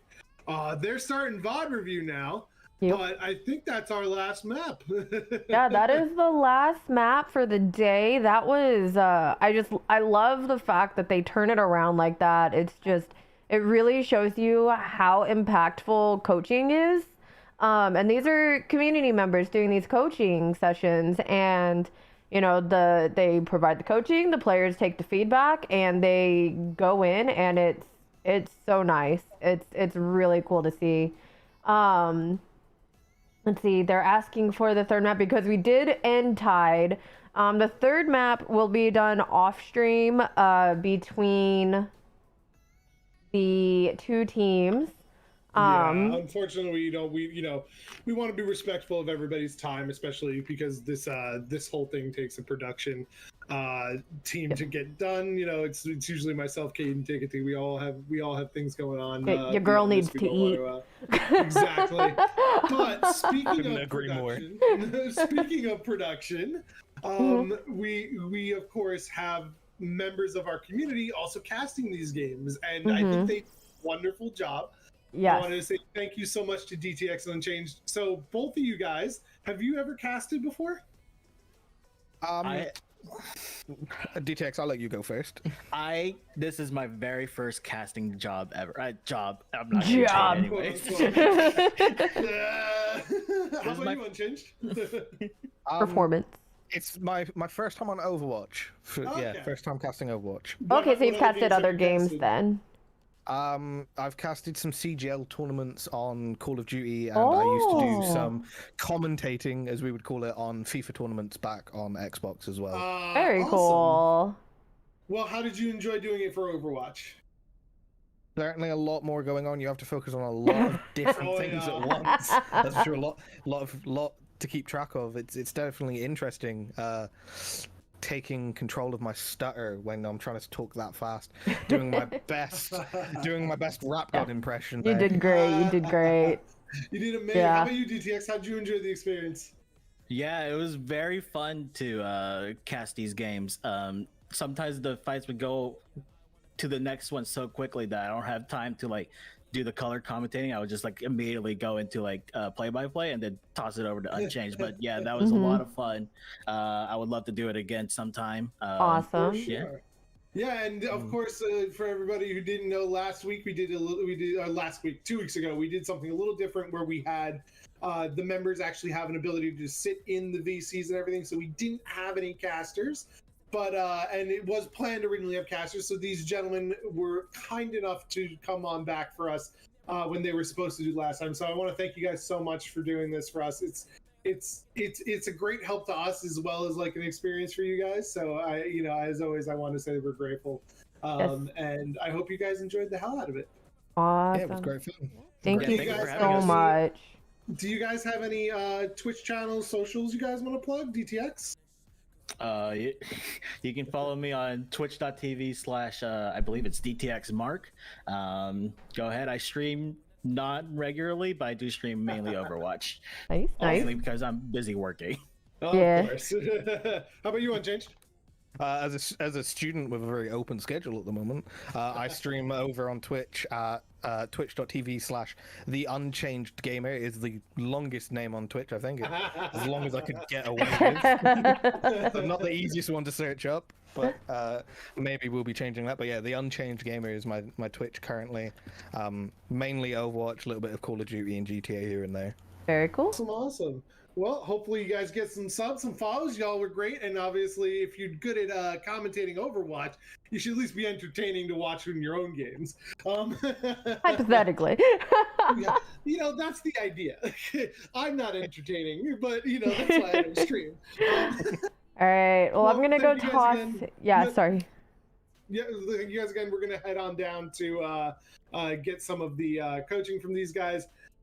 Have a good one, guys. You can feel free to stick around if you want. If not, have a good one. Thank you so much. Thank you. That's also partly because you're trying to have a sustained fight. You're sitting here almost brawling up here waiting for them. when in reality, Double Bubble is not a brawl comp. Yeah, but like, you know, if you're trying to stay here sustained, you lose in the sustained fight. It's I mean, it's similar to Hog and Ball in that you're not looking to play the long drawn out brawl because you lose the brawl. Oh yeah. You want to get a pick in reality around after you killed them all, instead of waiting up on this bridge here, you probably could have been playing, you know, back on the left side, by the sign or by the on the left side, even behind this sign. Yeah, we were far too aggressive. Looking for dives rather than looking to get out the Reinhardt, because Reinhardt is not your priority here. He's not gonna die. Yeah. It's after you dive the backline, you get things like the Hanzo and the Ashe, or you know, the supports. Yeah. I guess after that, like, then you can clean up. But before that, it doesn't really work. Monkey goes on the backline, kind of. I don't know. That was my bad. I was like right here. I wanted to jump up, but yeah, everyone went there. And then there, you probably didn't need a primal right after Nanoed, because you know, Monkey just with his gun. Well, is way stronger. Nano does so much damage. I think he primaled, so he got his jump back because he got coach gunned after his jump. And then it gets that fight we kind of called for like going for the Torbolt and grab. So I was looking to see if I could get like a early grab there, and then that's why I was looking from down there. And that was. Yeah, I died from Dragon. I also thought I was gonna be able to get the bat. And there, like, that's another example. Then I just went in without saying. No. Well, I was about to get in here. Let's get here. Here, it was a good grab, really no real punch follow up, but you know, here on their Diva here, we got this huge anti on her, but we're not really focusing her. If we had dived her or jumped down on her, she wouldn't have mech anymore. Rather than trying to get, you know, the other parts of the team. And yeah, it just went wrong. Yeah. This rotation was good, but to a point. But like, I actually think Pear, you should just stick with your team at that point because once you died, now this turns into a bad situation for your BAP and run because the Pharah has free reign now at this point. Yeah. But luckily, your Ashe. I heard your Ashe. Right? Where are you at? We're underneath garage. Yeah, we're under gas. Underneath garage. Yeah, I heard you pop your coach gun. And this, like I said, like at this point, like you need to start pressuring the Pharah. Like the Hog's low, yes, but the Pharah has more potential to kill your team right now than this Hog. This Hog can just hold point, and then you guys, like I said, stay out line of sight from him, and he has no value. If you go catwalk here, either catwalk actually, but the right one especially, you just dodge the Hog, like just like laugh at him. I hated this rotation, by the way. Yeah, this is like right here. This is so yeah, it puts Raya literally just like, all right, here's my back to people, you know? 5 minutes, by the way, guys. Yeah. But I think this is mental games because we're just turning our back on your farm. But we don't care about you. Calypsos, you pop off. You start to pop off right here. Yeah. I collect things. Look at that. You forced the Ana to quite literally use her nade. She has no nade right now. This is really good for you guys because now your team's coming back. It's a tied game. It's a tied 5v5 right now. Yeah. Good dynamite, by the way. Because at this point, good coach gun. Unfortunately, he was above me. I should have done a sooner, I think. Yeah. But you're gonna die to this nano right here. Yeah, Paradise to this nano. Yeah. But at this point, Goji, good. I saw this. I loved it because you saw he messed up his jump right there. So you do, and then you pop your ult right here, RG. I believe. Yeah, this is the one I was a little. This was for remake. It's for remake. It's probably for remake. It's for remake. But why go in there right there? Why go in there in the first place when you're anti? He was. I mean, I should have turned around. I started flying as I was antied, right? So just at the point, just stay away. Commit to the bed. Commit to it. Yeah, like you're still going in. Yeah, I turn around here. That's better for sure. Yeah. Okay, now I want to see how this Pharah died. Oh, okay. She's just inside. I think she gets. Oh yeah, she gets low enough to where she dies to it. That's. I missed the headshot. She does pick. You're fine. She didn't get anybody though. That's the thing. She picked Calypso there. Yeah, but Oh, you yeah, get yeah, rest, yeah. but you But get that rest immediately. I was gonna say I mean, res- that was my fault though. Now, I, yeah. I fully was not expecting that barrage. This is a perfect time. Break bubble. This is a good time. Break bubble because they cannot see this monkey right now. This is the perfect Yeah. time to go for Oh it. yeah, no, I This started. was- I Yeah, started I call it. smashing. Yeah, good. I don't know if he was trying to just make space for the Pharaoh res, but I think that's what he was didn't pay trying to off. do and missed the bubble. There was the hog around the corner. I remember that one. Was this a messed up all right here, Rhea? Yeah, I was trying to. Look at poor Bab. Can we just take a second? And No, that's what I was sympathize saying. with I was like, Rhea? Rhea was getting booped off the map. What? Like rapid stretch. That looks I like mean- some shit out of an action movie. Doing it very Yeah. stylish though. I know. I Super was like stylish. going out with a bang, going out with a bang, man. No, Senyatta was saying like, my God, your team's styling on me. I'm like, oh yeah, I can see that. But yeah, at this point, Calyptos, I want you to pop alt soon. Like right here, this was this right here was I don't perfect wanna time watch this, Bob. no, like just what you aimed it over here.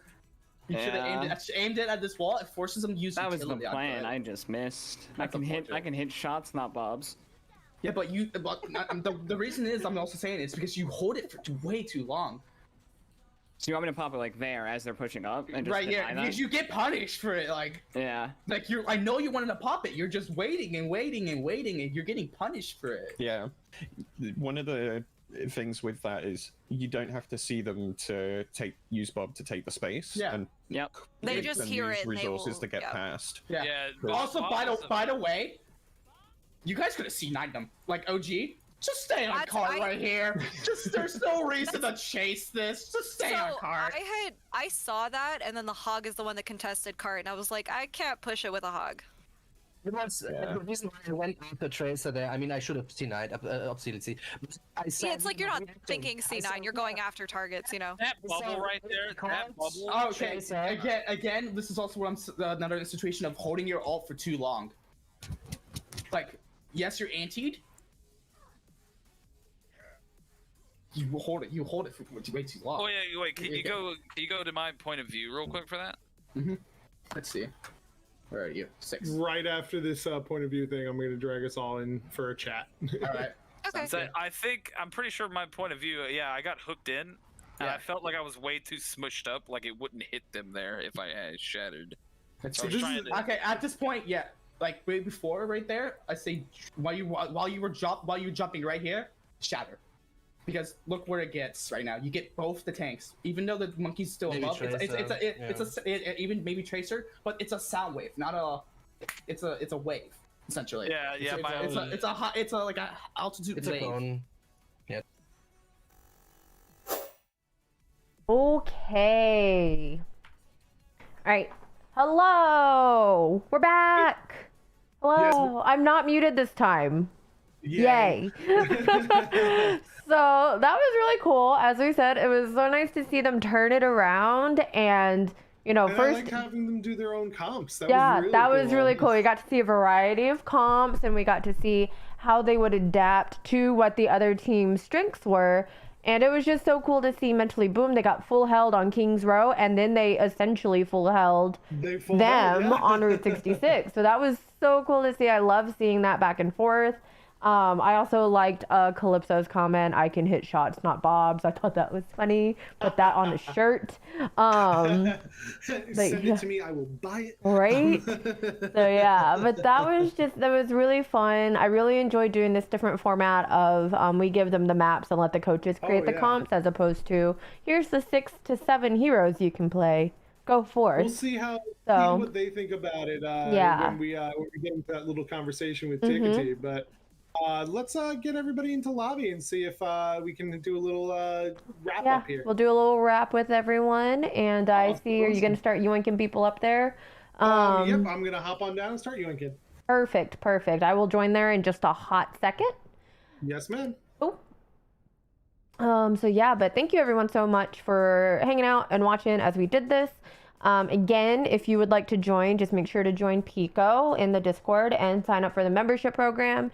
And we do the member melee every other Saturday, and we have pugs that happen multiple times a week, and just a lot of other really fun stuff lined up for our membership.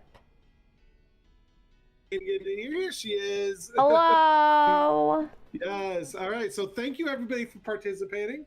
Hopefully everybody enjoyed themselves. We're gonna do a little going down the list thing here, like I normally do on stream here. Just get everybody's thoughts, and we're gonna start this off with our coaches. First of all, thank you, Chris and Senyata, for being our coaches here. It was a lot of fun, and you guys did a little bit extra work in coming up with your own comps here. You know, we figured it was a little bit more freedom, you know, that you guys get to pick comps instead of maps. But also, more freedom means more work. So I'm really appreciative of you guys putting those in and coming up with some really cool and interesting comps.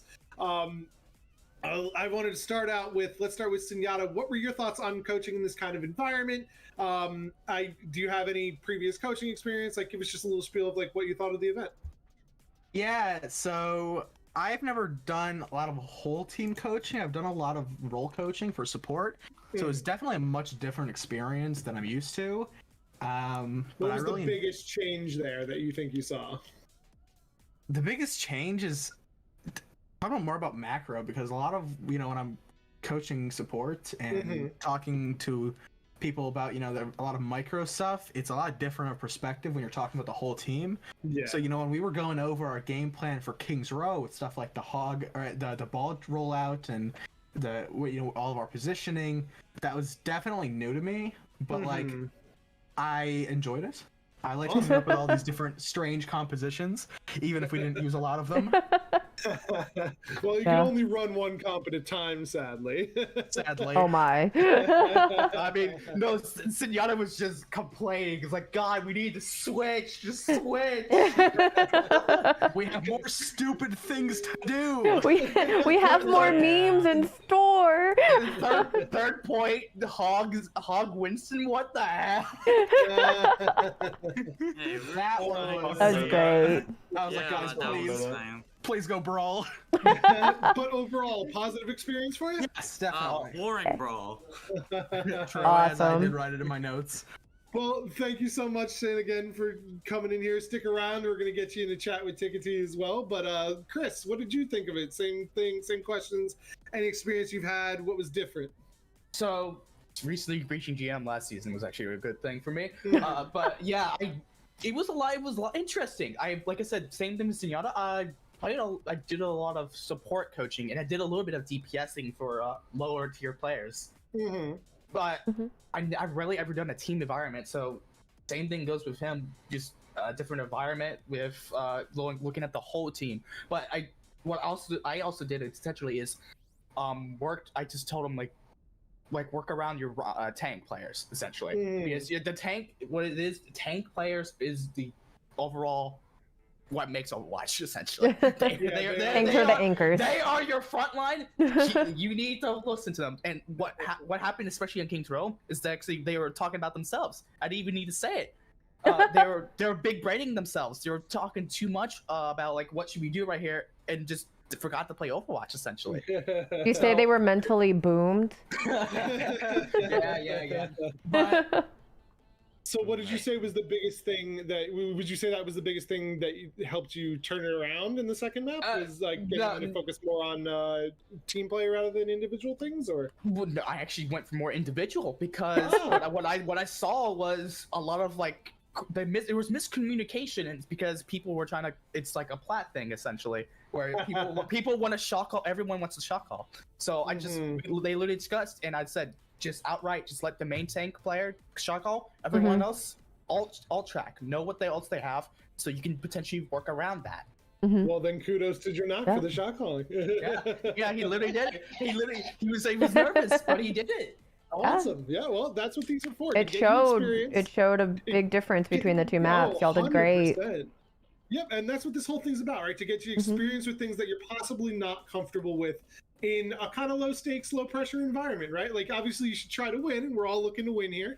but obviously not everybody has the same amount of experience with teams and all this, and so it's a really interesting and unique environment, the Member Melee, and I think it's super interesting. But thank you again for coming out and coaching, both Sunyata and Chris. We are going to get Tickety with you in a second, but let's go down the list here and get just 5-10 seconds what everybody was thinking about this, and let's start off with BC. What did you think about the event? How did you find it? It's been great. You had a good time? Yeah. Loved your Ana play, by the way. Oh, yeah, great. those nades on King's Row Yeah. were godly. Mhm. Did you, anything you found difficult, hard about this? Something you think could be done differently? Just basically not speaking to the people before the day off. The main That's downfall. fair. Yeah, it's the nature of the event, of course. Yeah, we're trying to get that ready as soon as possible. So we're tweaking it a little on our end to give y'all maximum time from roster sign up to event. So work in With your progress. team. Yeah. Of course, that's always something we have to try to improve, but of course it requires a little bit of logistics on our end, so we're doing our best here. So thank you so much, BC. Blue Roses, I know that this is not your first time playing. No, it is not. Second time around, right? Yes. So what did you think about it the second time around? Second time around, it was pretty much just as fun as the last time. King's Row was a little rough, but those nades, I was on cooldown every time. It was painful, but second time it was a lot. Playing King's Row, I felt like we kind of figured out, had our footing, and worked a lot better together. Oh yeah, awesome. Well, I'm glad it was still a positive experience for you. Hopefully you'll come back for a third time. Calypso, here on time for the first time ever. 1 for 3, baby. 33% success rate, better than 0. I'll give you that. Third time's the charm, right? So how did you find it playing from the player's perspective this time? Because Calypso was one of our coaches. And we say third time because the first time Calypso signed up, we actually had to replace him. Sorry about that. Somebody forgot to set up their alarms. It happens. But why we have alternates. What do you think about it from the player's perspective this time instead of being a coach? It's a good reminder that I'm a lot better on clicking on things than coaching people. Fair. And I have to apologize to Geralt for the several headshots on Tracer. I was just making up for his 3 double pulse bombs on things. You know what? Fair. It's tit for tat, right? Geralt was tearing it up on Tracer, so I mean, you gotta do what you gotta do. Pull out the Ash and I just struggled. It happens, sometimes you just get countered, not much you can do. You gotta rely on the team at that point, and that's not always the easiest thing to do. It'd be like thank that. you so much, Calypso. Let's move on down to Dranak. What did you think about the event?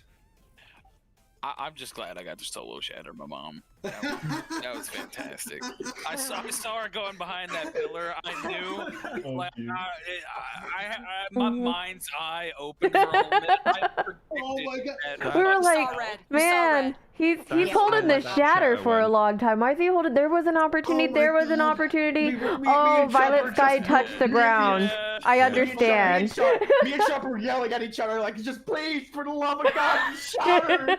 Just shatter! It wasn't the right moment. Yeah, I was sitting there staring at my shatter like, okay, my mom's not in front of me, and there's not more than 4 people right there. I'm not sure I just want to press this button.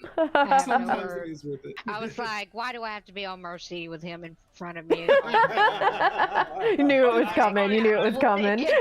Anna, he would have been taking a nap all day. Oh.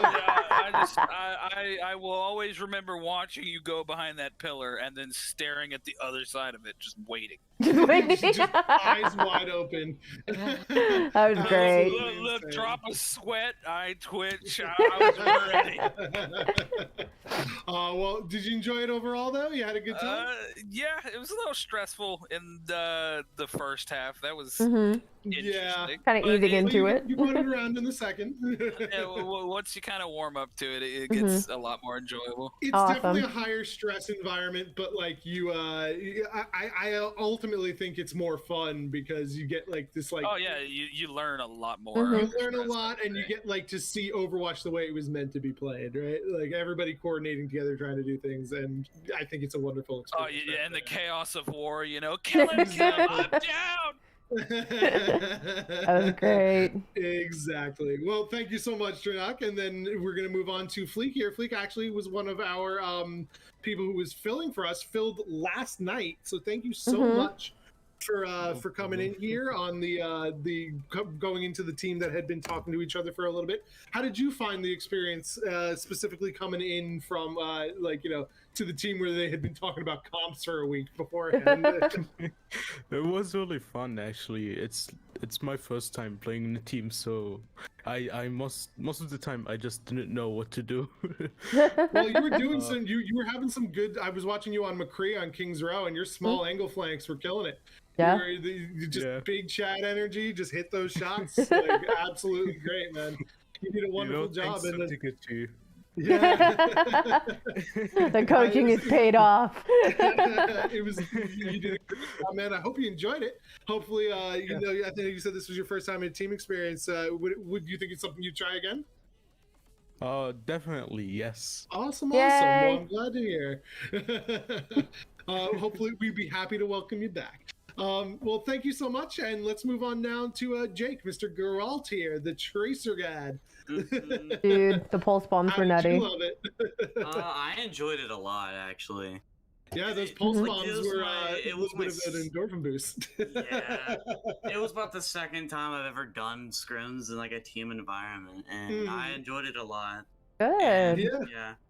I encourage the shit out of you to try to get on a team then and try it like with where you can build up like a team rapport, build up that your synergy.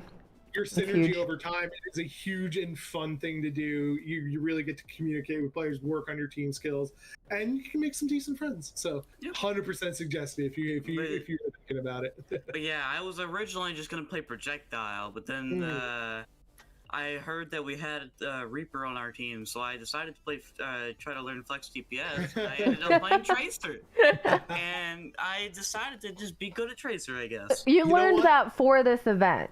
You know what? If Yeah, Sparkle I mean, I can play do it, Tracer. you can do it. I play Tracer every once in a while. Just Wow. randomly. I wish I looked Well, like that when I great picked job. up Tracer. I don't know. So Nemo now, thank you so much, girl. Nemo, what did you think of the event? I think this is also either your second time playing with us, or is this your first? It's my first. Yeah, playing. first time I for was on Nemo. alternate. Yeah, I was alternate last time, but didn't okay. actually need me now. So yeah, this was my first one, and like I've never actually done like scrims or anything like that before. I played pugs, but like pugs aren't quite the same. Yeah. No, they're a little bit more laid back. Way more casual. for sure. But like, yeah, I really enjoyed the whole like planning out what we were gonna do, especially the coming up with the like insane comps that we decided to do, especially this one for me. I enjoyed feeding on ball. It was fun. You were killing it on ball there, especially on. Were you the ball on Kings? Yeah. Oh man, dude, you guys are You like. I were was such a watching it. nuisance on ball. I was watching it. I was like, this is going so well. You guys did that comp so well, having the Orisa just be that anchor, and then ball being like, "Low on touching, I've rolled through." Ha Tuned for this one's for Tiki and Owl. Yeah, I want to see it. Well, awesome. I'm glad you had a great time. Hopefully we can have you back and do some more main tank shenanigans, because Nemo's one of our wonderful main tank players on the server, so I'm happy to have you here, man. that ball was AIDS. I hated it every single time I saw that fucker rolling up. I just, Here he comes. I'm not saying that I forgot to shield my team a couple times just because I want to slap a hamster, but I got some ult charge now, though. I really love the fact that we were so coordinated, because you guys liked being in like a massive 6-stack where I just got like 30% ult charge for free every time I roll. Just roll through. It was like, don't mind me, I'm just collecting some ult. It's so annoying. It's so annoying to deal with. He had to roll by, just like, I gotta collect the tax real quick. Gotta You walking through my on the way by. make him pay for it a little bit, yeah. It'll just solo shout to him. Pickpocket level 100. Yeah. Yeah, that's how I mainly got my pulse bombs. I just threw it in a room with like 6 people in it. Hey, it works. Yeah, If you it get- was if a you get tight little hallway, and I'm pretty sure you stuck it on my shield, so I didn't even get an alert that I was stuck. Oh no! I 180'd, it's fine. And in that tight little hallway, my fucking camera's got me like up against the roof. Oh, So I didn't realize there's a bomb stuck on my shield. And then 2 people blow up, and I'm like, well, that's unfortunate. It's like, oh no. If you're like panicking, moves your shield and gets like your team killed. Well, we're gonna continue on here. Thank you so much, Nemo. Yeah. Ogara, how did you find it? This was your second time in, yes? Oh yeah, at least his second. It might have even been third for Ogara. I see him a lot. Second time, yes. The last time I was second subbed in, and it was not very. Yeah, you were fun for last me. minute sub, so how was it being able to actually be like from the beginning and coordinate with your team and everything? Yeah, exactly. So first of all, it felt a lot better to be able to kind of build the team around what they want to do. Because we had like a player who wanted to play Mercy. We had like me who can basically play Zarya D.Va. We had like Drak wanting to play Ryan and stuff. So it felt a lot less constraining and kind of forced into like a specific type. comp. Yeah, you got to flex around your hero pool more. Exactly, and that felt really like refreshing and good. So first of all, Okay. then I would have liked to have actually more time because we played like 5 or 6 games in quick play, and that's basically it. What we kind of did to quote unquote prepare. Yeah. And it felt to me that we want to play the way a lot different. Like we have different approaches to the game, so it was very hard to kind of synthesize that. Yeah. Do the same thing with 6 people, at least Yeah. the same idea. So I don't know, Well, like having a week instead of just like 1 or 2 days would be incredible. I think that then you would actually see like so good things. Well, I mean, even then, I'm not sure how much the extra day or 2 would help because it is something where like you need to build it over time, right? Oh You yeah, need- absolutely. Getting team coordination is something that happens over months, not days. Oh, yeah. Right, Yeah. That's what I was saying with Chris, and then whenever we were in there, I was like, I can shot call, but it's with people that I've played It's with. hard when it's just 5 people that you haven't played with on a regular basis. Exactly. Then for me individually, King's Row was horrible because I was actually calling on King's Row, and it was a lot of micromanagement, and that just doesn't work. No, Because like people. I mean, maybe it was because we are from different kind of ranges of SR. Maybe it's because we didn't play enough together, or haven't done not having the months, and etc. But like we were not on the same page, and it wasn't happening quick enough. So it was always like me and Zarya having the D.Va kind of defense matrix. So I actually need to put a lot of effort into trying to help the stragglers, and I couldn't do anything on King's Row. Yeah. And then I said on defense, okay, let's try it again, and it was better for sure on defense than on offense, but it still wasn't really working. I just said like, okay guys, this isn't working, let's just do it a little bit differently. I don't think I should call this. And it was a lot better, and I think that speaks to itself because on King's Row, there was between the other players there was no synergy, and on Root, like we had the Mercy and the Ash kind of being able to have the airtime to coordinate, right? So I think that's much more effective. Yeah. And I think the moving together just happens if you play enough together. And that's part of For the sure, experience with Member Melee is, obviously we try to give y'all the teams as early as possible so that y'all have the opportunity to try and group together and play if you can. But a big part of Member Melee is while it is supposed to simulate a sort of scrim environment, it's like a concentrated blitz scrim environment. So it's and it's a little window into it. Yeah. It is not the full So experience. it's not going to be the same as a legit, like, you're on this team, you've been playing with this team together for weeks and months, and you've established a calm structure with each other. You understand how each other's play styles are and adapted to that. But I think one thing that with Member Melee is, while it is, obviously tough to adjust to that from the get-go and you've only gotten to play maybe a few games prior, is look at how much you learned and changed literally just between 2 maps. And that to me is a big focus of Member Melee is, while obviously, yes, you could have been even more cohesive and more synergized if you had like an extra week to play together. Just showing how much of a difference you made just within that one map break of with coaching and talking with each other is everything.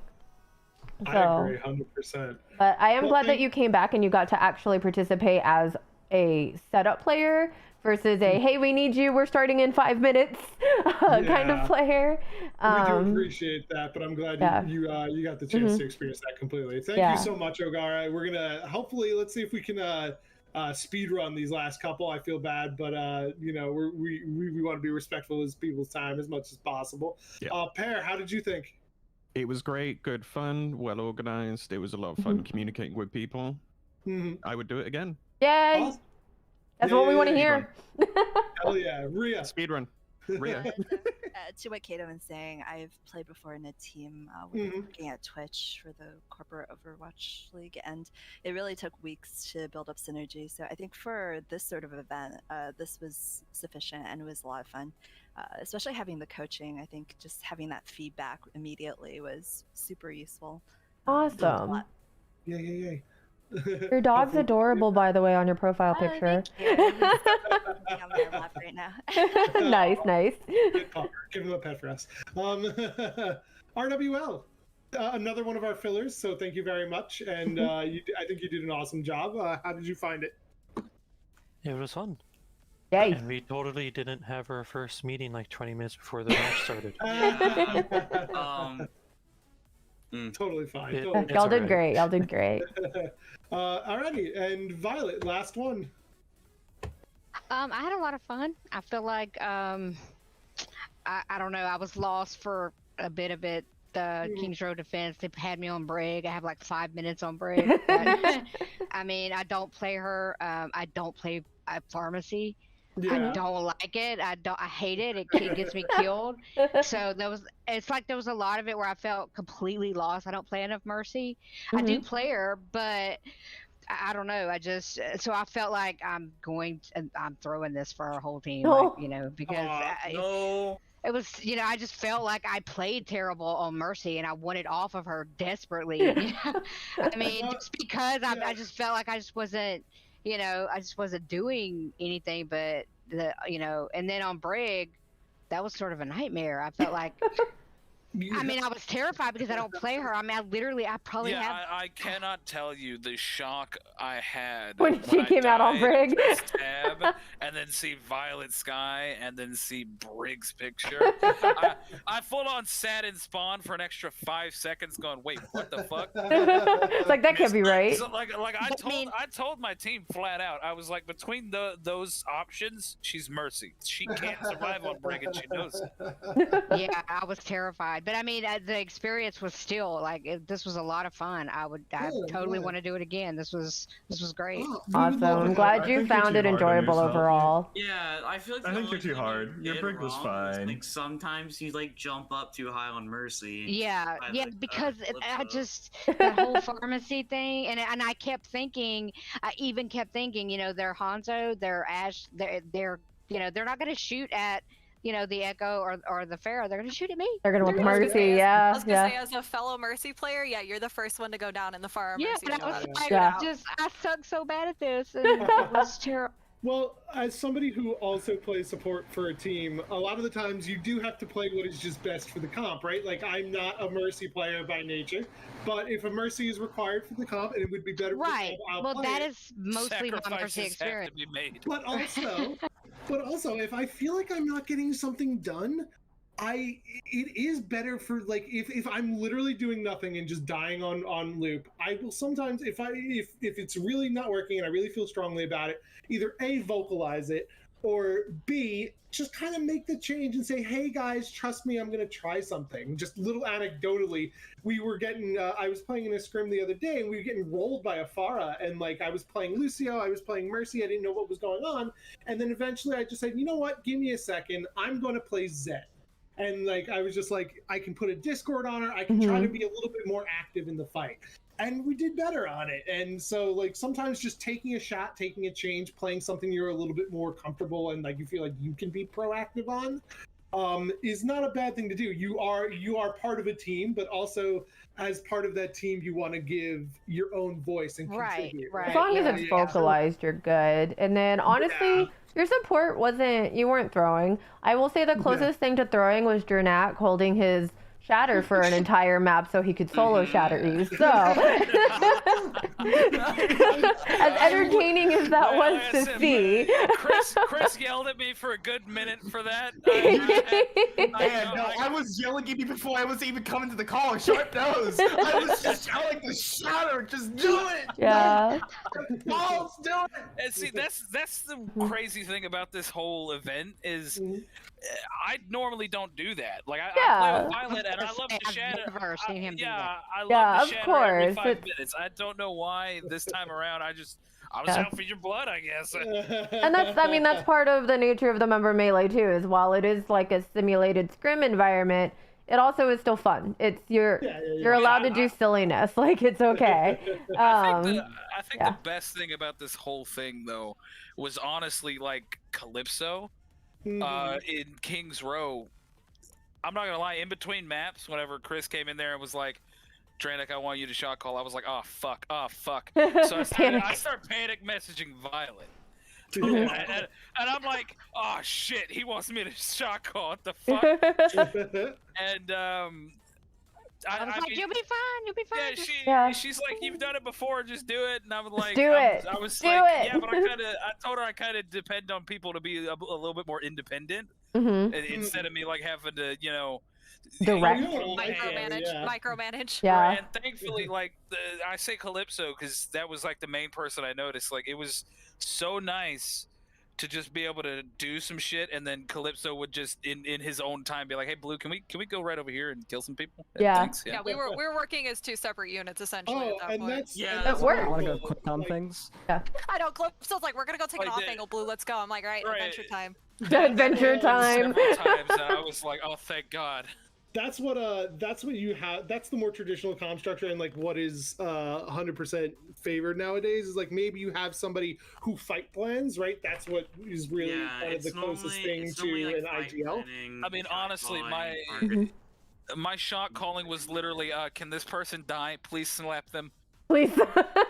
Hey, Right. but Jernak, you established you wanted to swing on things, and we said you have 5 people that will follow you to kill those said things. Just tell us who. Well, thank you guys so much for participating. We're going to get the coaches in with Tickety now. Tickety, of course, wonderful, was taking notes on some of the coaches here, so we're going to get you guys some feedback as well. Everybody, thank you for participating. Hopefully you'll come back and join us again. Hopefully it was all a great time. And yeah, thank you guys so much for coming. I'm gonna take the coaches and I'm gonna drag y'all up into the broadcast channel. Thank you so much, you guys. Y'all were amazing. Thank you. Yeah, dude. GG's. 5 hours on Tracer, by the way. All right, we need to yoink Chris. And I got Senata. All right. Hello, coaches. So yeah, so just real quick, thank you again for coaching for this. Y'all both did great. Loved seeing just the different changes in the dynamics between the teams. Literally just between 2 maps. It just always blows my mind. But yeah, so Tickety is here. He has a little feedback for you guys, and I'll throw it over to him. I'm scared.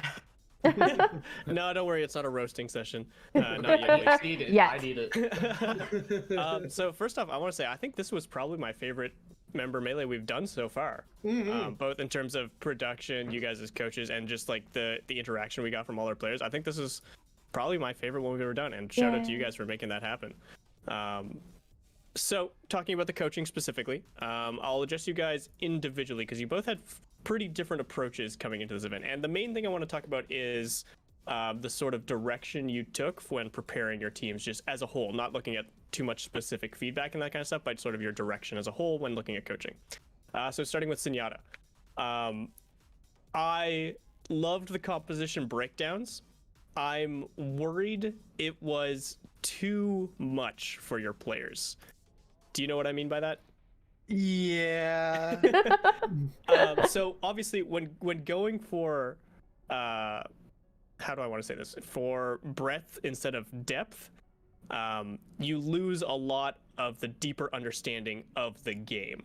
So the reason why meta compositions exist, like in the Overwatch League, but at any level of play, is because they're the compositions which teams have a greatest understanding of and can therefore find the most benefit from playing.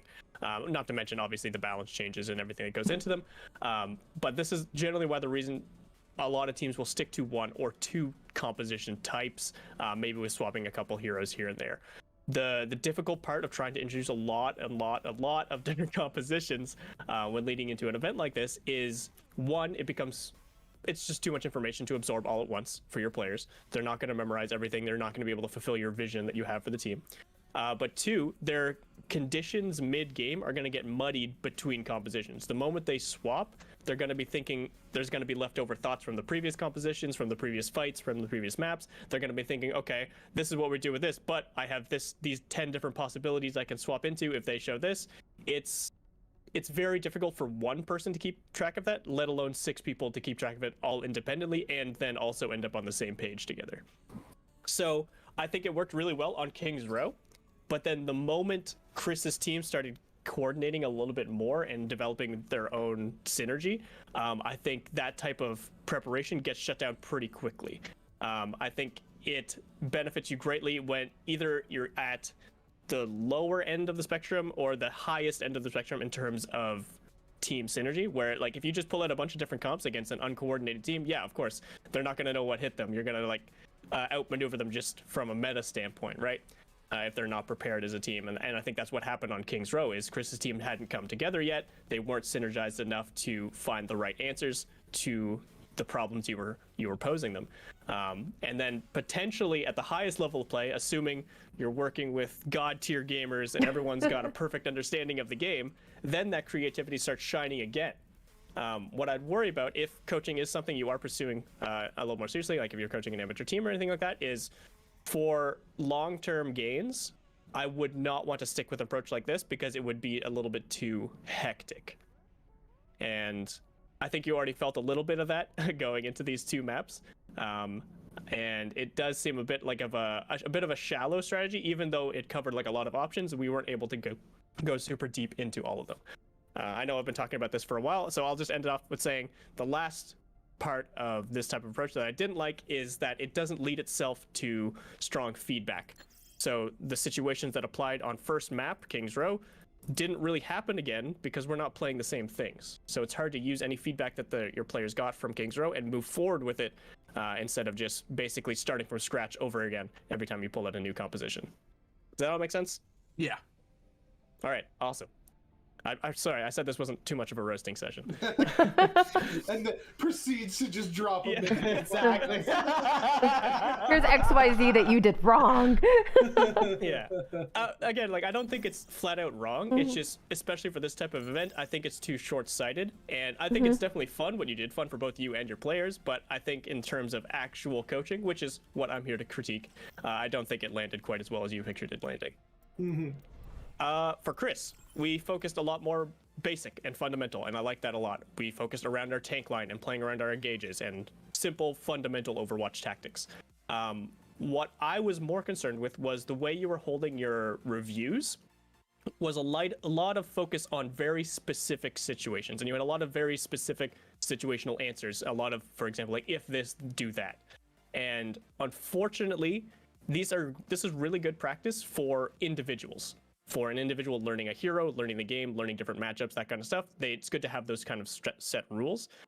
Unfortunately, against a team that's pulling out a lot of different things and posing you a lot of different questions, in an event like this, you straight up don't have the time to cover all the if statements, I should say.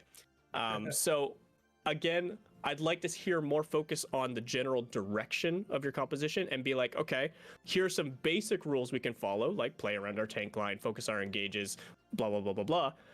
But try to tie that specifically into like one of two settings. Either one, we're going first, or two, the enemy team is going first.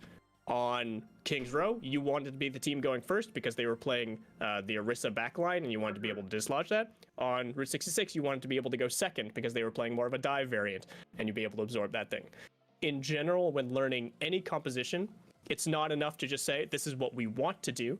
There's going to be situations where you need to be, this is what we have to do to deal with these certain things. And recognizing those tempo differences, the speed at which the enemy team is playing, as well as the compositions the enemy team is playing, is an important part of coaching, is an important part of adaptation mid-match. And I think your team sort of passively did this because your team wanted to play more stable.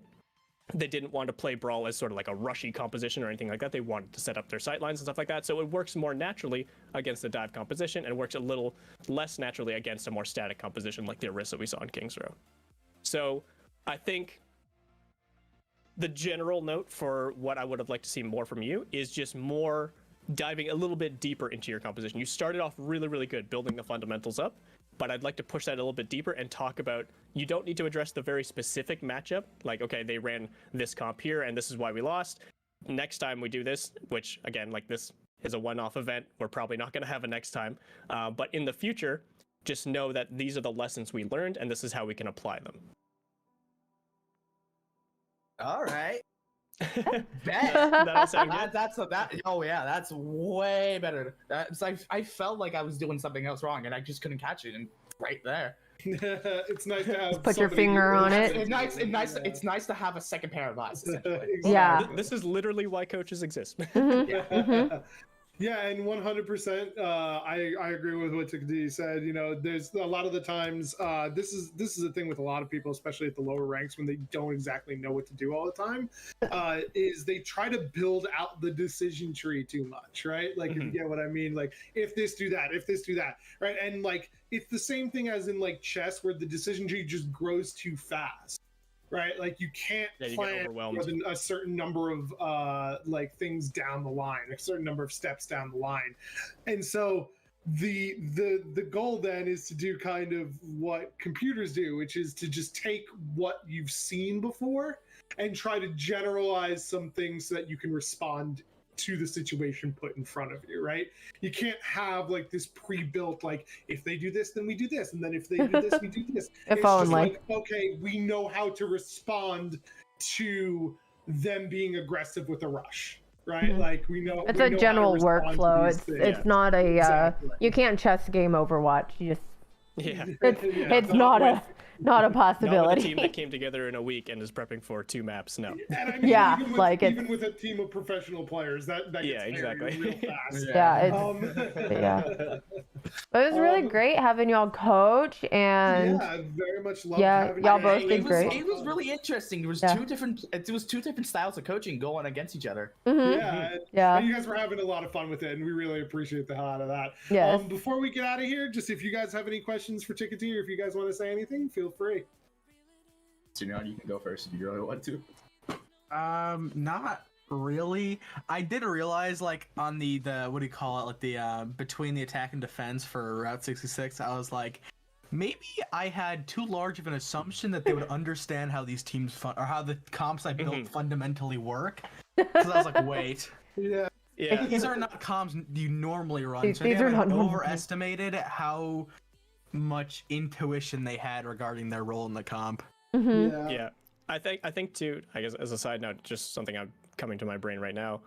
For both of you guys, I got the feeling, and I don't even know how to put this into words properly, but I got like such a feeling that you guys felt like you were coaching a higher level team than you actually were. I think my brain is used to it. Yeah, I think that's I agree on that. I guess because y'all are both higher. Yeah, okay, you're both higher SR, and so you're coaching sort of as if you were coaching to your level of play versus the player's level of play, which that's part of the learning process too, is learning how to take your knowledge and translate that to people who aren't at, your same level. That's part of teaching just in general across the board. So yeah, of course. Yeah. But I mean, clearly a lot of what y'all said stuck. Like they did. So I mean, how much my team improved for just Route 66 alone? Was yeah, like amazing. clearly you did some good stuff there. So that was really great, and I'm glad y'all enjoyed the experience overall. I think the I made a mistake moment is when someone on my team said, "I've never heard of Double Bubble." I was like, oh no. But I don't know about Zenyatta. Did you start at bronze by chance? Pick a date. I started playing in season 2, and I think I started in silver, so it's been a while. Yeah, but okay, so that's kind of interesting. So, but for it's the same thing for me essentially. I started at season 4, bronze, and but I was learning from like the bottom. Like I legit didn't know how to play FPS. I was trying to learn mouse and keyboard, and then you could just it's just cool to see until like recently, like 3 months ago when I first got in coaching on tank. Like I legit self-coached myself. It's because I was so used to playing chess and just thought of it as chess. Yeah, I was silver on Xbox or gold on Xbox for like 10 seasons, and I switched to PC, and I got up to diamond pretty fast, and I stayed there for 15 seasons. And then I think I really started climbing when I started scrimming like 5 days a week. That makes sense. Yeah, that'll do it. Yeah. That'll do it. Awesome. Thank you guys so much for coming out and coaching with us. We're gonna go get some food in our bodies. I'm so hungry. You guys eat food? Occasionally. Yes. Sometimes I run on 3 hours of sleep and an Oreo, but that's about it. And then it's those times I feel like I'm ready to fight God or become him. But yeah, thank you guys again so much. Thank you everybody who watched for watching our member melee. If you want to take part in this event, remember to join the Pico member program. You can join our server. I believe there's a link in the description. If there's not, we'll do it at some point. And There will you can be. become a member by signing up through Memberful. And yeah, we do a bunch of other events besides the Member Melee. We have Member Monday, which is more of a Q&A session, and we do pugs, and then we just overall have a pretty decent time hanging out. We got more events coming, which should be fun. And yeah, I think it's a wonderful community. Thank you guys for coming again. And thank you, Tickety, for your time as usual. Caden, for being the most wonderful solo production team anybody's ever seen. I live here. And I'll leave it to anybody else to have the final word. Yes, thank you so much, everyone. And yeah, hopefully we'll see y'all at the next member melee. So have a good one, and we'll see y'all next time. Bye. Bye.